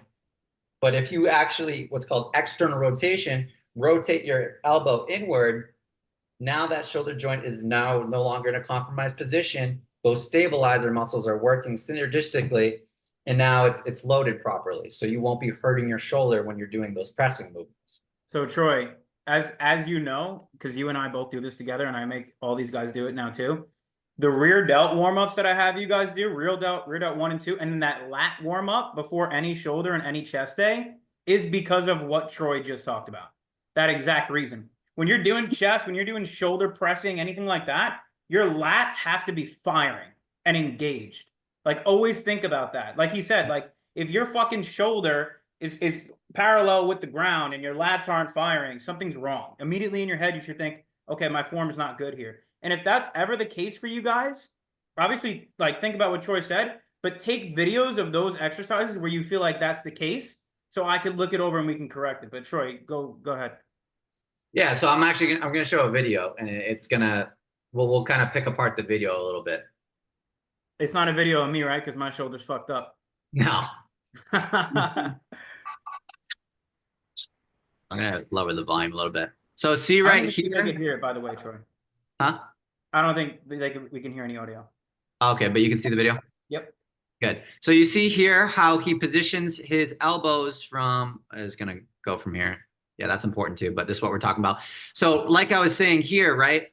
You got to think that this load right here is being shot straight into the ground, right? There's zero lat activation going on here, which is just going to put immense strain on the shoulder joint. So it's just going to put all this load straight into the ground. It's all the stresses on here. You're not going to optimally grow your shoulders. It's just simple. Right here, he actually does a good job, which he doesn't talk about in the video. He's stacking his forearm and his wrist on top. So this is a vertical stack position, which is really good. And then once he moves in, you'll see how his fists are aimed at the sky and his forearm is stacked.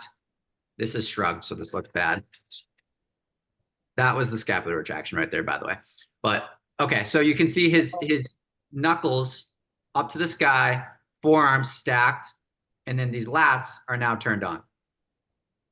Okay, we're gonna go back a little bit and watch that again. So this is what so many fucking people do. Everybody, whenever they do movements, are always shrugging their shoulders. And that's that's honestly a large reason why people can't grow their chest.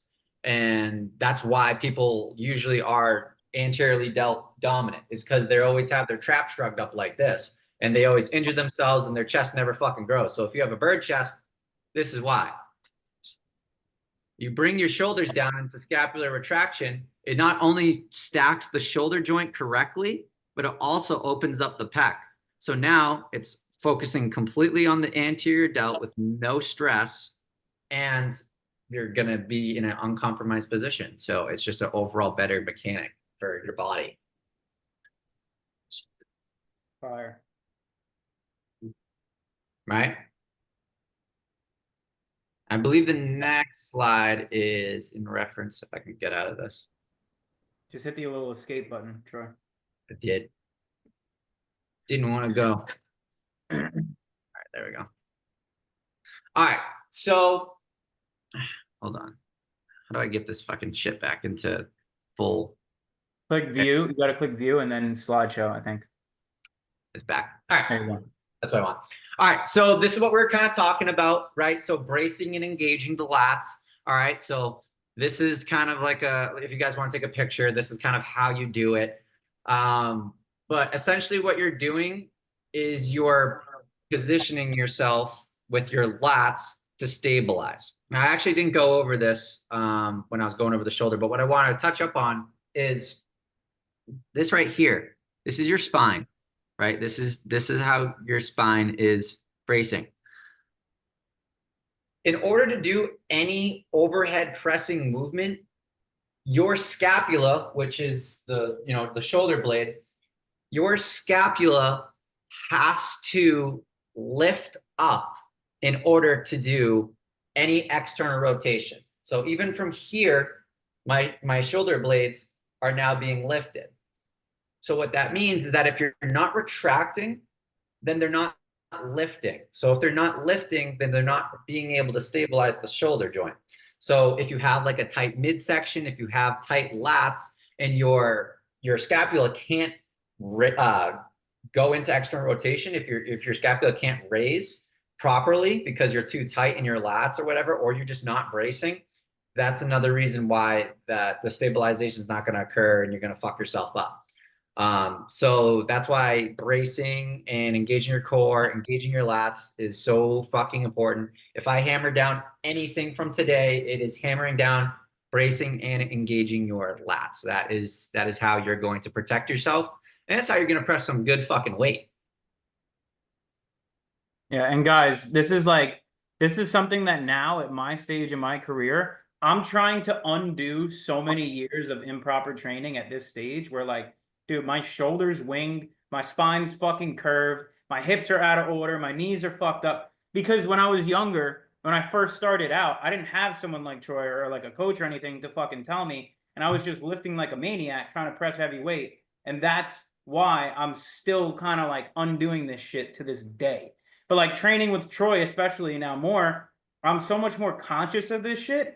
And now I'm like literally like I'm noticing it in every single one of my lifts that like, wow, my form could have been so much better. My muscles could have been so much more developed, and I could have saved myself surgeries, agony, fucking chiropractic visits, doctor's visits, and all those shit. So if you actually implement what he's telling you right now at your stage where you guys are at, you're gonna save yourself so much fucking pain and agony and injury and undoing. Like, just really take this shit to heart and study this shit. But go ahead, Troy. Yeah. So next up is going over the knee health. I'm going to start off with the video, and then we'll go over it from there. So if you don't, today's video, I'm going to show can you hear anything that they're saying? Yeah. All good. Good. how to perform a perfect squat. As you squat, Andre, pay attention. start in a very stable position and allow our body to generate as much power as possible in a vertical motion. What that means is by driving those knees out of the side slightly, we align our body in the most optimal manner for creating force that drives straight up and down. If you start your squat and your knees just sort of go straight forward like this, it's very easy for those knees to wobble around. And now we're having a lot of motion in that horizontal alignment. We're not necessarily creating vertical motion through the squat. So by driving those knees out to the side slightly, we turn on our lateral hips. This creates stability in the hip socket, centers that femur in the socket, turns on these lateral hip muscles, and allows us to maintain that integrity of the squat where the knees track right in line with the third toe of our foot. All right. That was a good video. So one of the things that he briefly touched up on was something called tripod foot. Has anyone heard of tripod foot? No. Nope. No, cool. So basically the tripod foot is where you're trying to center all of your weight. This is where you should be feeling. So basically this is like a tripod, right? Holding down the camera. And this is what you should be feeling, feeling your feet having all 3 points of contact during your squat. If you're not feeling all 3 points of contact when you're squatting, then there's probably some sort of ankle stability issue that's occurring. And there's a variety of issues that, we can go into that come into play when, as far as that goes. But with what he was saying, with driving your hips outward, you're going to feel your weight shift onto your feet differently. And when you feel that weight shift onto your feet differently, you need to understand where you need to be driving. And if you're only pushing through your heel, you're only pushing through your big toe, you're gonna fuck your knees up. Troy, So yeah. you wanna tell them what happened when I came over for tempering, what you noticed about my feet? And they know I'm dealing with a knee issue. So go ahead, tell them what happened with my feet. His feet just completely flopped inwards when he went into his squat. Yeah. And that's why I'm having knee issues right now. Yeah. And not to rag on Devin or anything, but when No, rag on me, bro. Dude, this is why I've had knee surgeries in the past. I want them to learn from my fuck ups. Yeah, so like basically we can take Devin as an example, right? So as I see his movement pattern and I assessed his squat, what I instantly realized is that he had 0 ankle stability on this part of his foot. So what that instantly does is now it drives all of the force that he loads on his back from a squat into the center of his body, which isn't where we want it. We want it to be spread throughout the whole posterior chain. But instead, when the ankle falls inward or the feet fall inward, the ankle stability is compromised. Ankle stability is compromised. What happens is what's called knee valgus. So the video showed us what knee valgus was. That was when the knees kind of cave in. So if your ankles cave in, your knees cave in, all of the load that you're loading on your back with a squat or hack squat or whatever the fuck you're doing, all of that weight is now being pushed directly into the ground while your knees are in that inward position. So your glutes aren't firing, your hamstrings aren't firing, your quads, yeah, I'm sure they're getting a little bit of stimulus to them, but essentially all of the stress of that load is being pushed into your joints improperly. It's just going to fuck you up and you're not going to be able to squat correctly. And if you're squatting really heavy, but you got knee valgus, you're not going to squat for very long. Right? I don't know if I have a video of me doing it, but I have videos of me from fucking years ago trying to squat, 225, barely being able to do it. Now I see guys at the gym that are fucking twice the size of me, and I can squat twice as much as them because I How have. much did you do today, Troy? I did 335 for a drop set on squat, but I've done 405 for 8 for a drop set as well. So that was And 405. at like what, 170 pounds? When I did that, I was 170. Yeah. Today I'm 180, right around 180. So And that's all because his form, guys. Like he has sick fucking form. That's why he's able to load so much weight. Like me, yes. bro, I'm about to pay $7,000 for stem cells and be in a chiropractic office over the next like 12 weeks. Just because of this. So when I tell you guys drive through your feet, this is what I mean. That's exactly what I mean. You should feel it in all three of those points. So go ahead, Troy. Yep. Let's see if we can pull me up. Flex on us now. That's some gangster shit. Hell yeah. Yeah, All right. Troy's serious, man. This guy's fucking strong. Let's see. See, I said don't flex on us, bro. I don't know. How long does it take to get through all these things? Can I click through? Just like skip through them. Oh, there you go. Yo, that was crazy too. Your deadlift. Oh, 500. Quick question before you once we start getting into that heavier weight, you definitely recommend a belt, right? Yeah. Oh, absolutely. But your body is going to get used to the belt. So if you're not properly bracing, right? I mean, I don't even go over the deadlift at all, but you can see each rep on my deadlift, right? I'm bracing every time, right? So your lats. I lift, right? Brace. Right there. Lift. Yeah. And then let's see here. A lot of deadlifting. I like deadlifting in case you couldn't tell. I'm not a fan of it. I don't have any of them do it. Oh, I simply do it because I look like an asshole. I know. All right, so here you can see with my squat, right? I'm doing 405, sets to failure, right? But my hips are an external rotation. You can see that although I'm shaking like a motherfucker, I'm able to get that much fucking weight on my body because my lats are bracing. Notice how in my squat that you might see in other people's not is that my elbows are perfectly in line with my body, right? They're not flared backwards and they're not flared too far forwards. Yep. So you can see that in my squat. All right, let's go back to the slideshow. So Troy, would it be fair to say when you're grabbing the bar to squat, you're better off kind of bringing your hands in closer just to feel that engagement in your lat? No, I wouldn't say that. And the reason being is because there's how many people in here? All 5 of you, 6 of you have different anatomy. For Devin's going to be better off going in closer because he doesn't have as big of a wingspan. But if somebody's a little bit taller with bigger wingspan, you got to go with what's comfortable that you can still properly engage your lats. Yeah. However, if any of you fucking put your hands on the opposite side of the bar when you squat, I am telling Devin to drop you immediately because that is the worst. I fucking hate when I see people do that. There's no need to have your hands fucking on opposite sides of the squat bar. It's dangerous. It's dangerous and you're not engaging your lats. And if you think that you're targeting your quads more, go on the fucking leg extension or the leg press because that's what it was meant for. Facts. Right.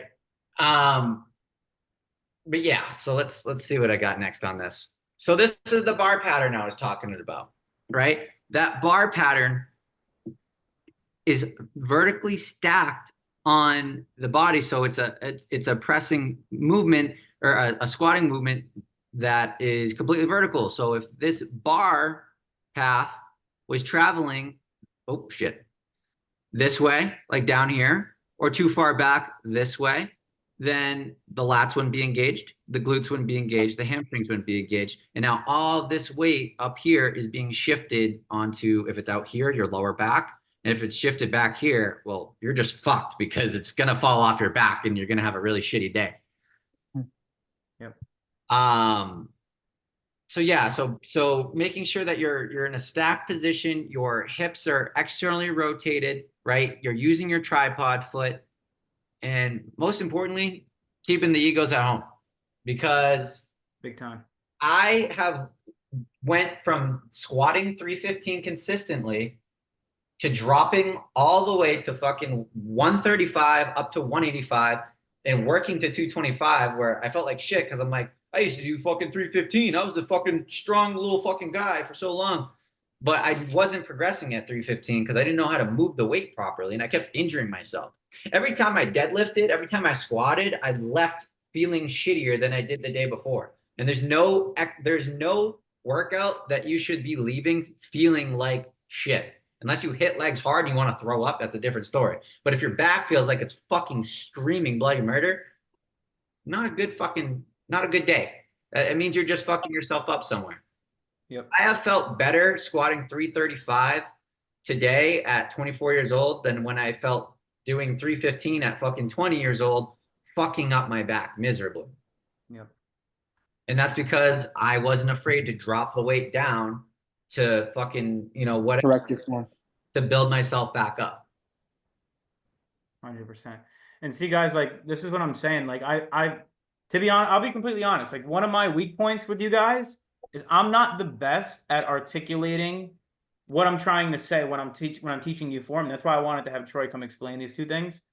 And honestly, like, if I'm ever not making sense to you when I'm trying to correct your form, be brutally honest with me and I'll have fucking Troy explain it. Like, yeah, I'm just, I'm not as knowledgeable when it comes to form like he is, but Troy, that was fucking dope, dude. That was really dope. Yeah, so I guess next question. Any questions? I would think so. Well, here's the deal. I know for a fact Sean's shoulder's been fucked up. Andre's got a banged up knee. Brandon, I don't know about you, but let's do like Andre first. Andre, you have anything that you want to ask? Yeah, what are the best recovery techniques after an intense workout? After an intense workout? Yeah, like let's say I hit fucking legs and I slaughter that shit. Like, what are what's the best recoveries? Some of the best recovery is just static stretching. Do you know what I mean by that? I'm pretty sure that's what Devin's had me doing. Yeah, so It is, Troy. I'll teach you guys what static and dynamic is real quick in case you don't know. Basically, a dynamic stretch is anything that's preparing you for the movement. So like a dynamic stretch would be like body weight squats or squatting just the bar.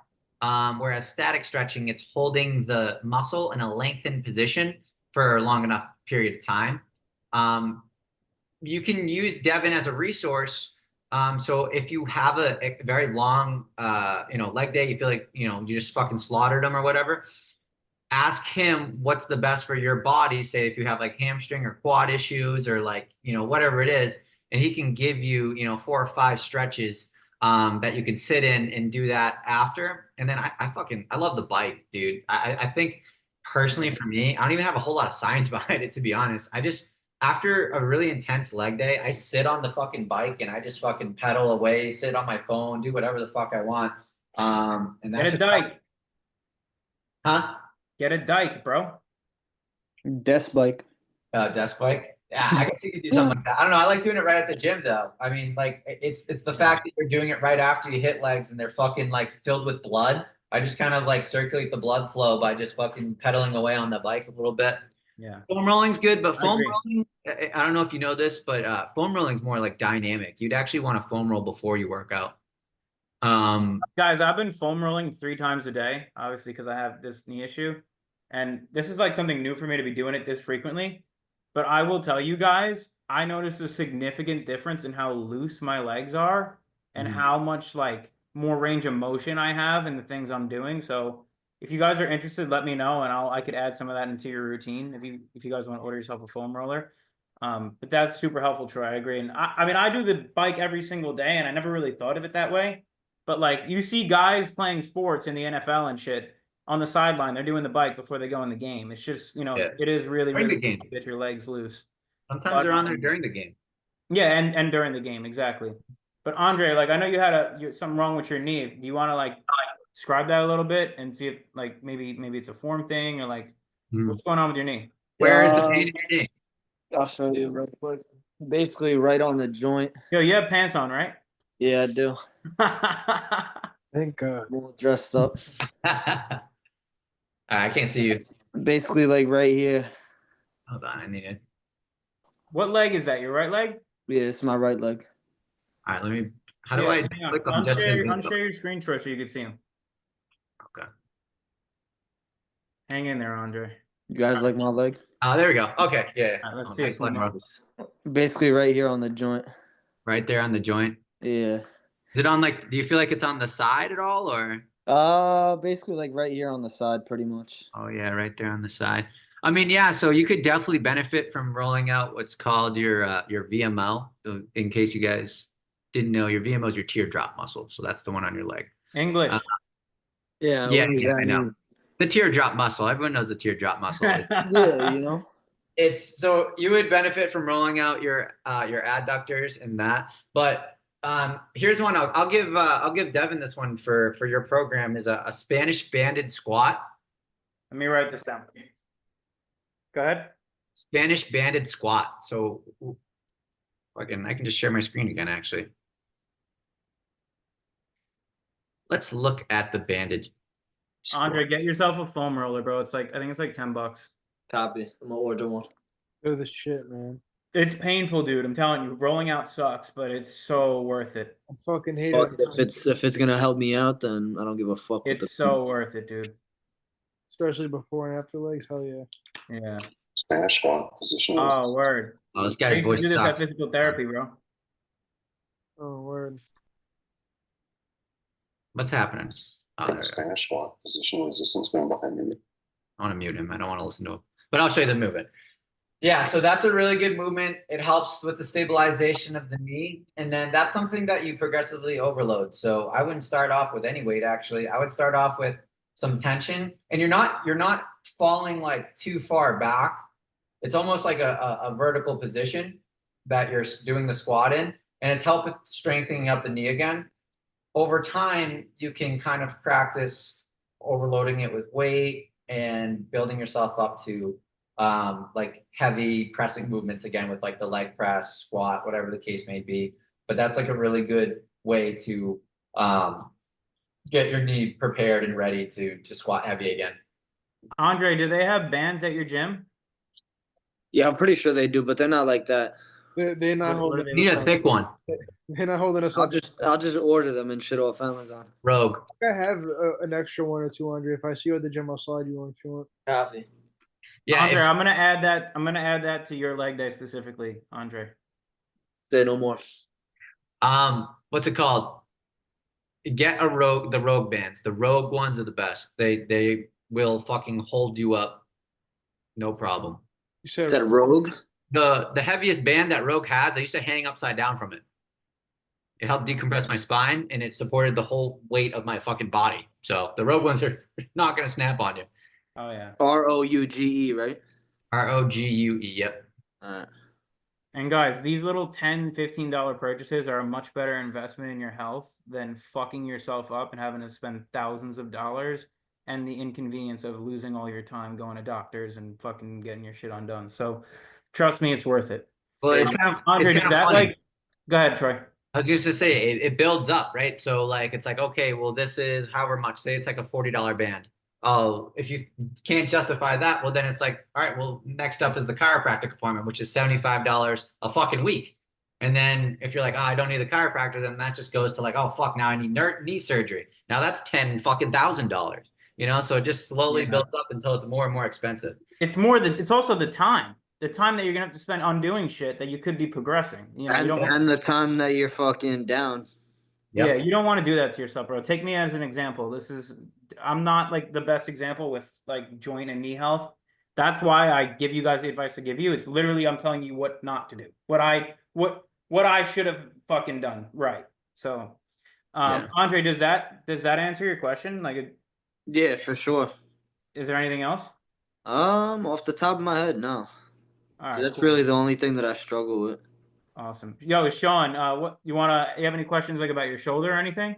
Yeah, well, I don't really have a question. I definitely think my form just kind of sucks in general. A lot of things. I definitely got to focus on like engaging my lats because and like you said, maybe like the bird chest shit. Like I feel like maybe I'm not really hitting those muscles. So I think I'm just gonna like go down and weight and just really think about that shit and focus and just really just feel it and try to feel what you're talking about. Cause I think my form's just kind of mids.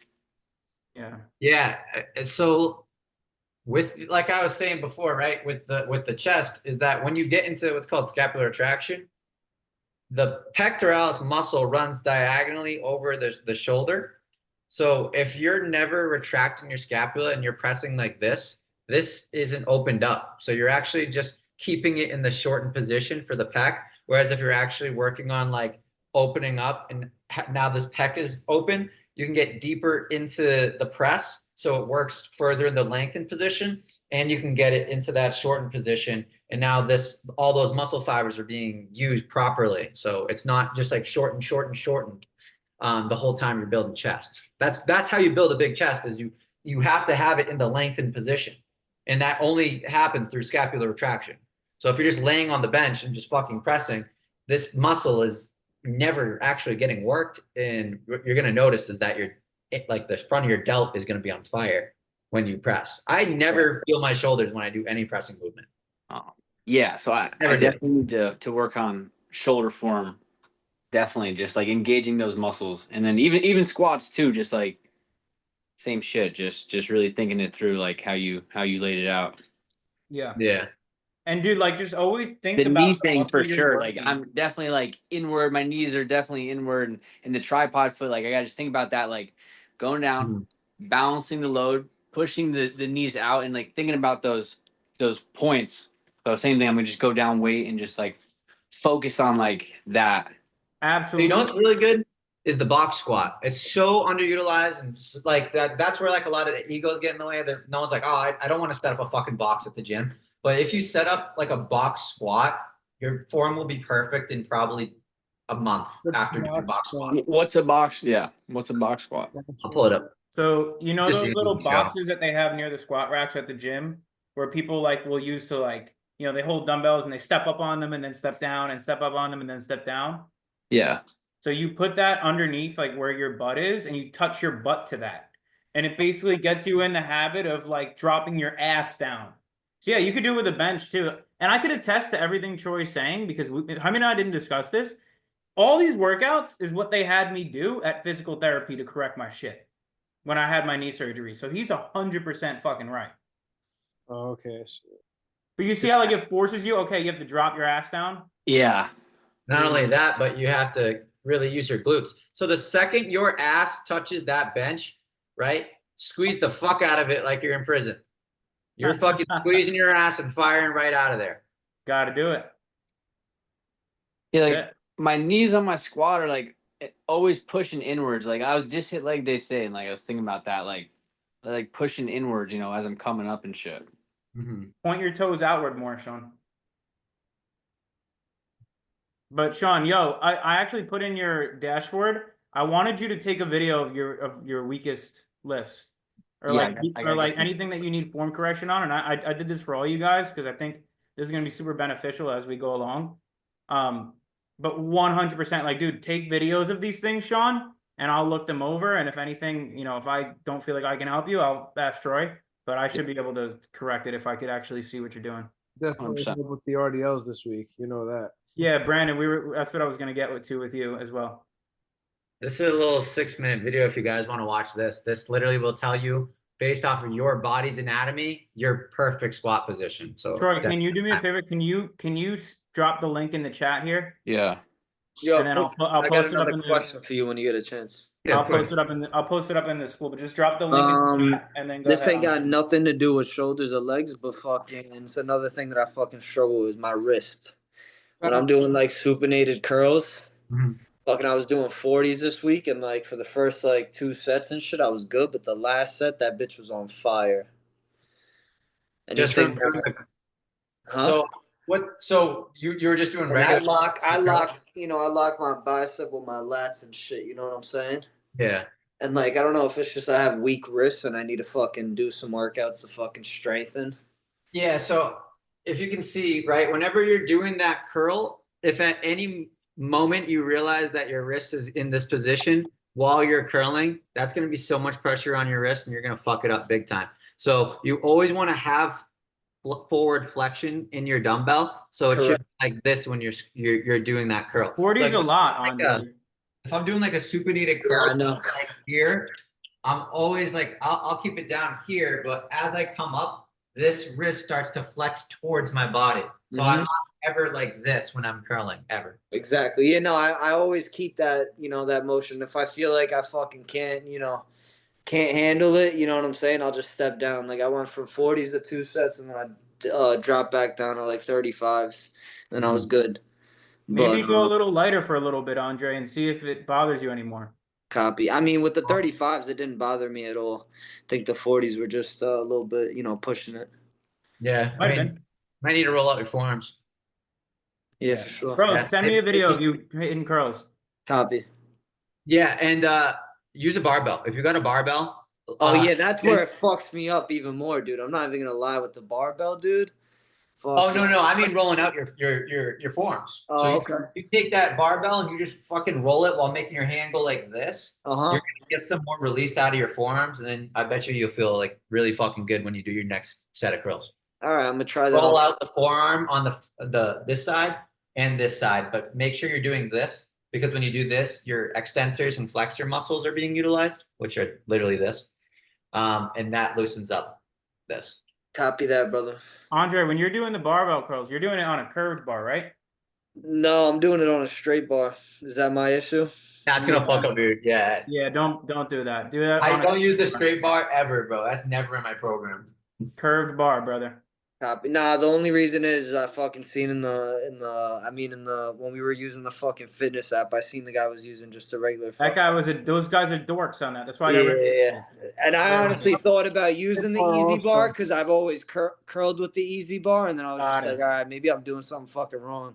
Yeah, I'm glad we got off that fucking app, dude, and you got videos of me. You see in the video of me doing it, I'm doing it with the curved bar.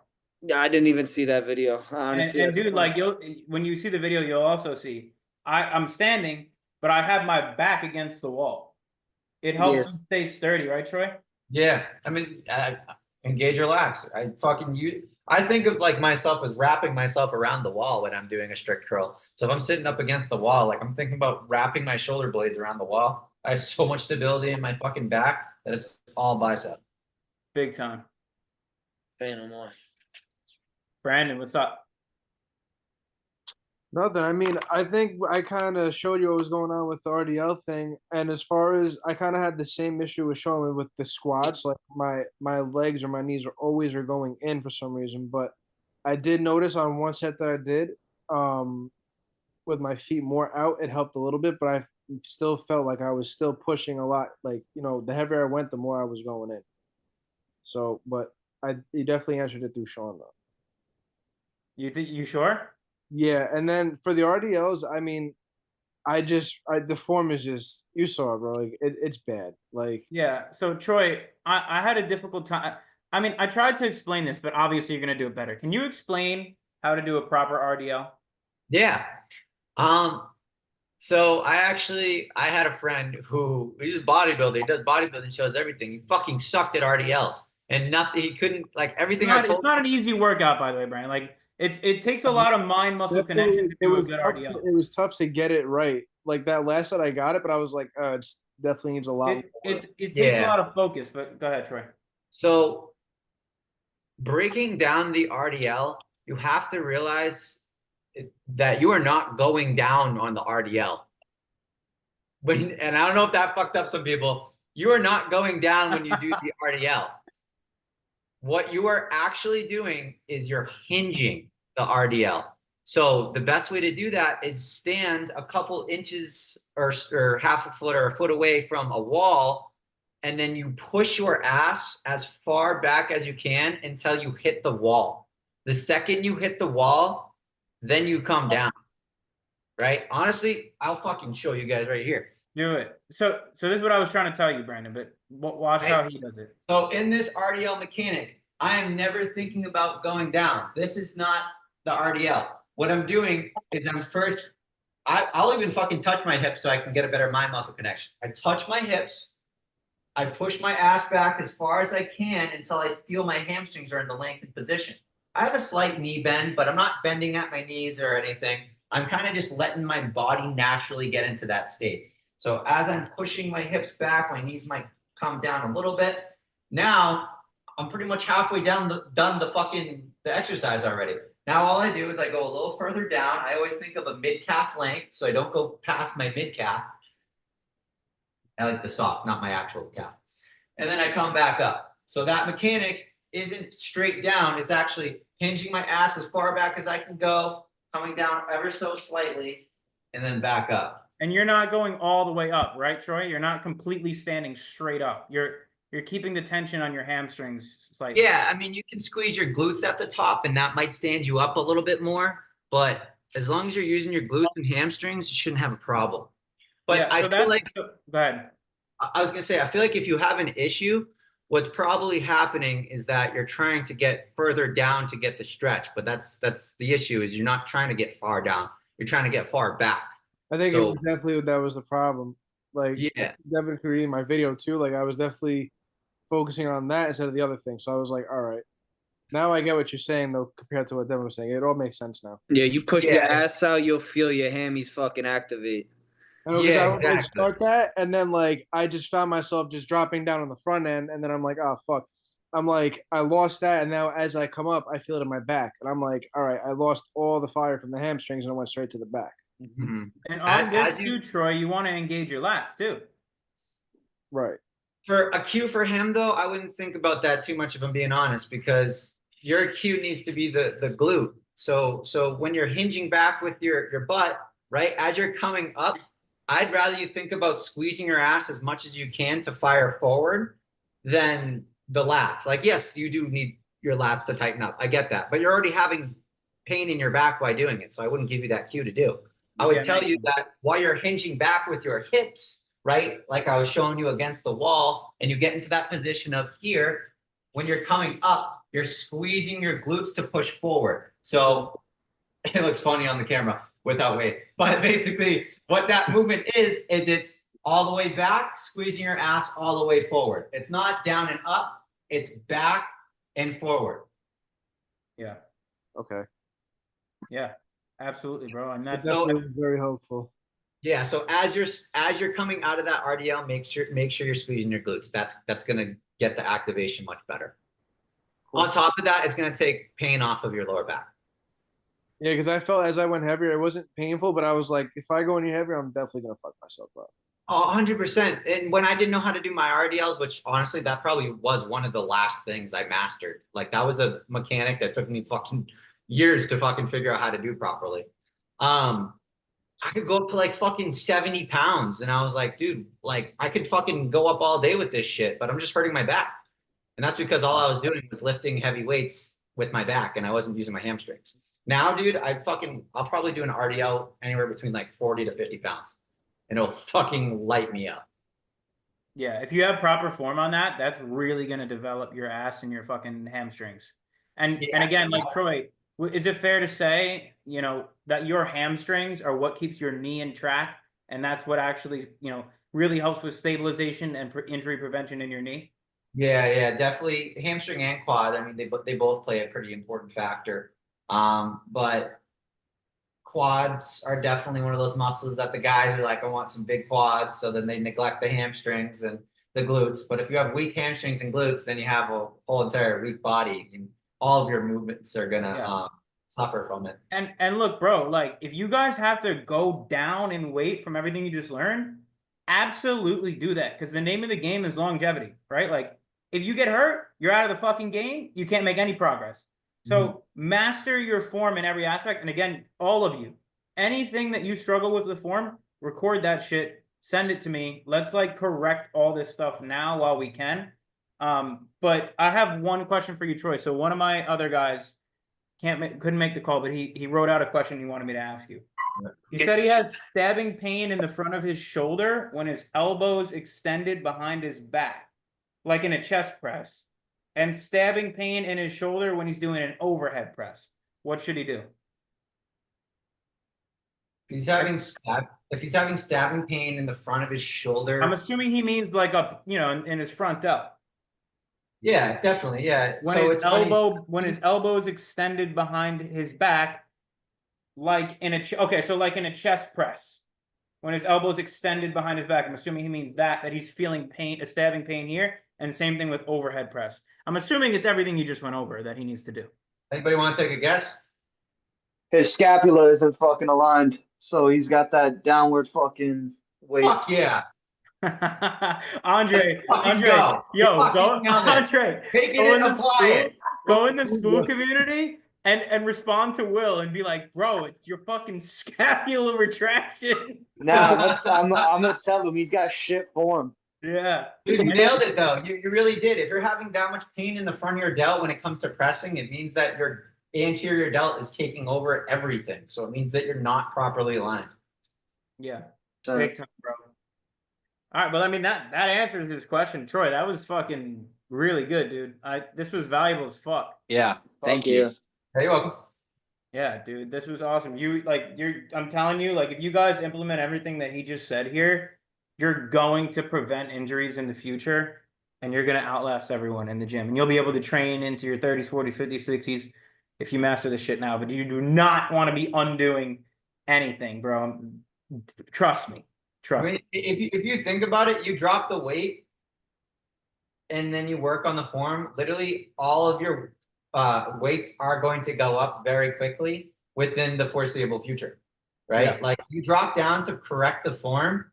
Well, now you know how to properly load your body. So now you can actually do more weight in the gym. Yeah, big time.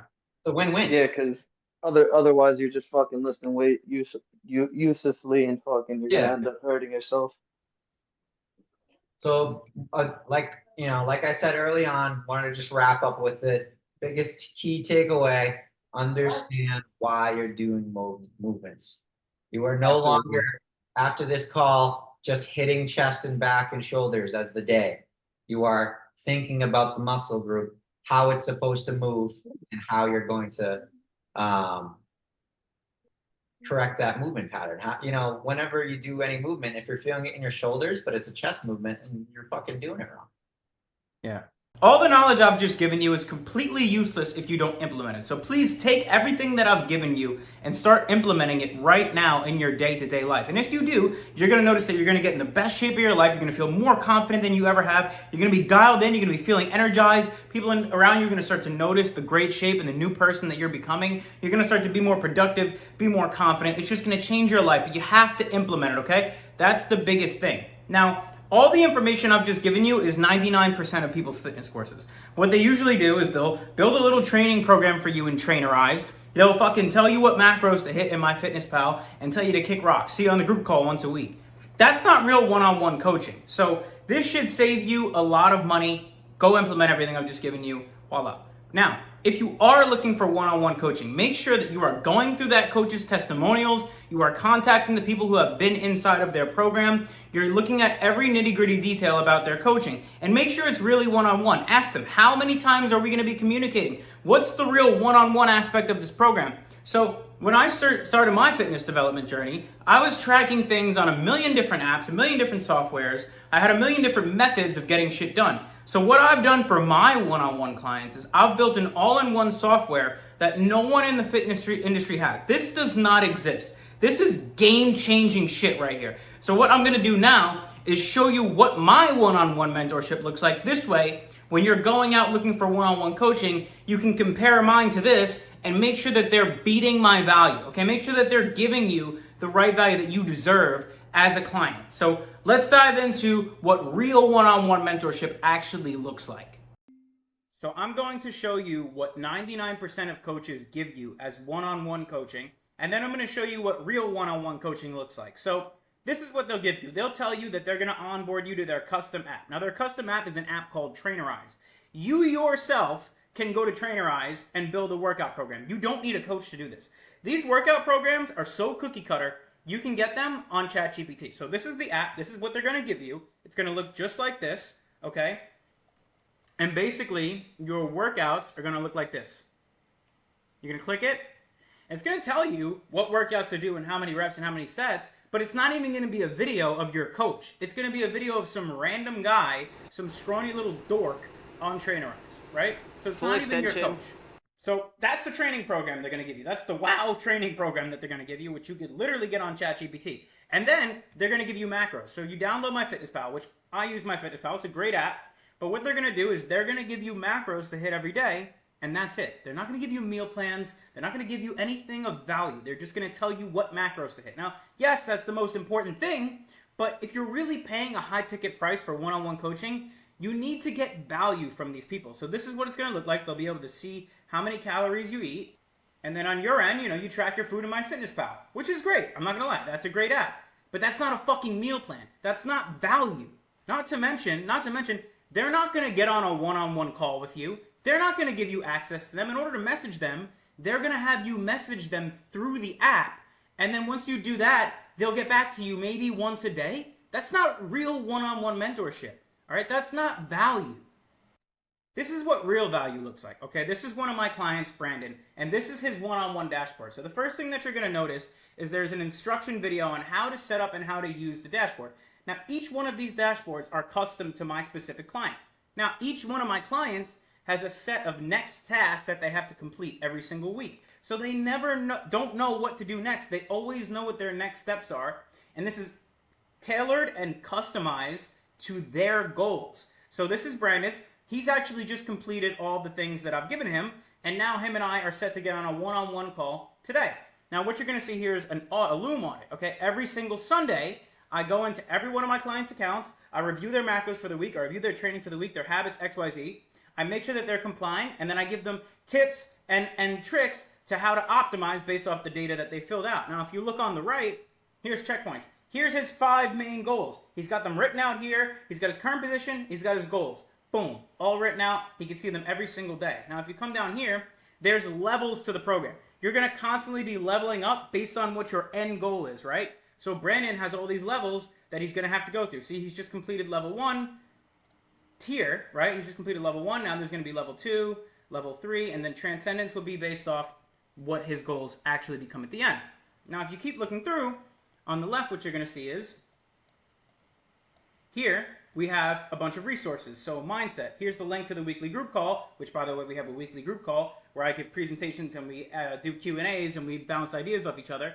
And then he's got access to the mindset modules. Here is more habit modules where he's got here, how to set up your Google Calendar, a warm app, which is this basically allows you to track your goals for the year. So you can write out quarterly goals, and then you could break them down even further to monthly goals where you write them here. So monthly goals, main objectives, notes, and you could track a 5-4-5 method just on this sheet alone. But this allows you to take your yearly goals and break them down to monthly goals. You can see here he also gets a GSD list, a Get Shit Done list. And when you click into this, what you're going to see is a Get Shit Done list allows you to break down what you're doing of each half hour of the day. So if you have a really busy, hectic day, this is where you can break down where you're going to do each and every one of your tasks so that you stay on track. And if you can't get shit done, what you're going to start to do is track every 30 minutes. This way, you learn more about yourself, you learn where your time's actually going, and you really start to optimize your life. This is just an excess resource. Now, each one of these resources, if you click into them, by the way, there's a video on each one of me explaining how to use everything on top of your own custom version of these things for every single thing that I have. Like here, case study, mastering macros. Okay, these are modules as well. I give a 52 high protein recipe pack. So if you actually click into this, what you'll see is it's literally 52 high protein recipes where if you go through them, okay, each and every recipe has a little barcode on it. And the reason that it has the barcode is because you could scan the barcode and it populates in MyFitnessPal. It makes it so easy to track your macros and 52 different ways to hit your protein goals. So you have literally a shit ton of recipes. And then you get the same thing where you have a low carb recipe pack. Same deal. I also give organic grocery shopping list, a budget friendly grocery shopping list. So you know how to hit your grocery goals. And then on top of that, whether you're trying to gain weight or lose weight, we're going to track that here. This is where we track it. So Brandon's trying to gain weight. So what we're going to do is every single week, okay, he's going to come in here and he's going to enter his weight. Now this blue line is going to show where he should be based off the macros we gave him in the training, and the red line shows where he's at. If the red line goes underneath the blue line, you're fucked. You're in trouble. You got to step up your game. Boom. Now we have a visual proof of where you're at, and we can track everything and really see your progress in real time. And of course, I have videos explaining how to use this. Now training, the same thing.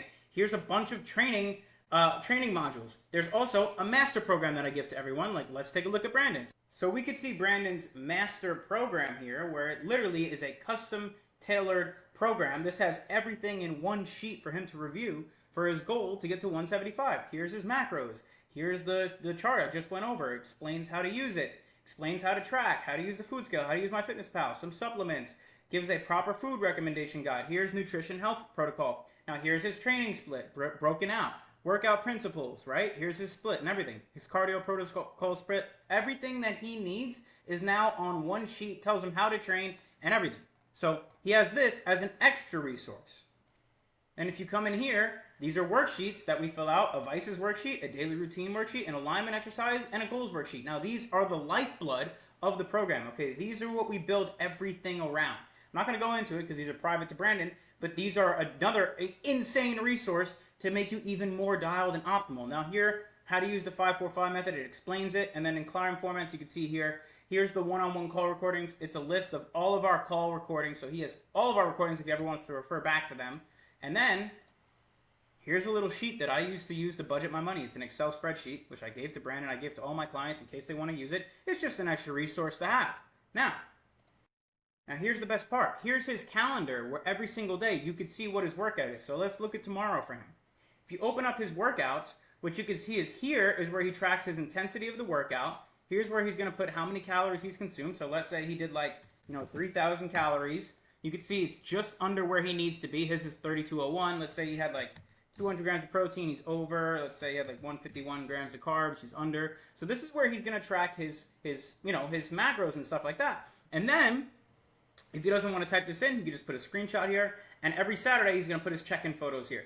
Now, if you scroll down, here's his morning routine, which he's going to check off every single morning as he goes through it. And then he's going to write his 5 needle moving task, which is the 5-4-5, every single day right here. And then what we changed the 5 goals, because the 5 goals are on the front of the dashboard, I added this in, which is three things you regret from the day. When you track these every single day, basically what it allows you to do is hold yourself accountable, and if you don't repeat the same things you regret twice, you're always getting better. Now here's where I would put custom daily habits for Brandon if he had any, and then here's his workouts where he could see, here's the workouts he needs to do, here's how many sets, here's how many reps, and then it's all custom videos of me explaining how to do the workouts. So this exercise is to warm up your rear delts. You want to get your rear delts firing before you do any chest or shoulder exercise. Keep your elbow pretty much in the same. So every single day, he's holding himself accountable on every single thing. He's tracking everything. Everything's all in one place, not in a million different places, not in Google Docs, which sometimes your coach will just give you Google Docs. It's not in that shit.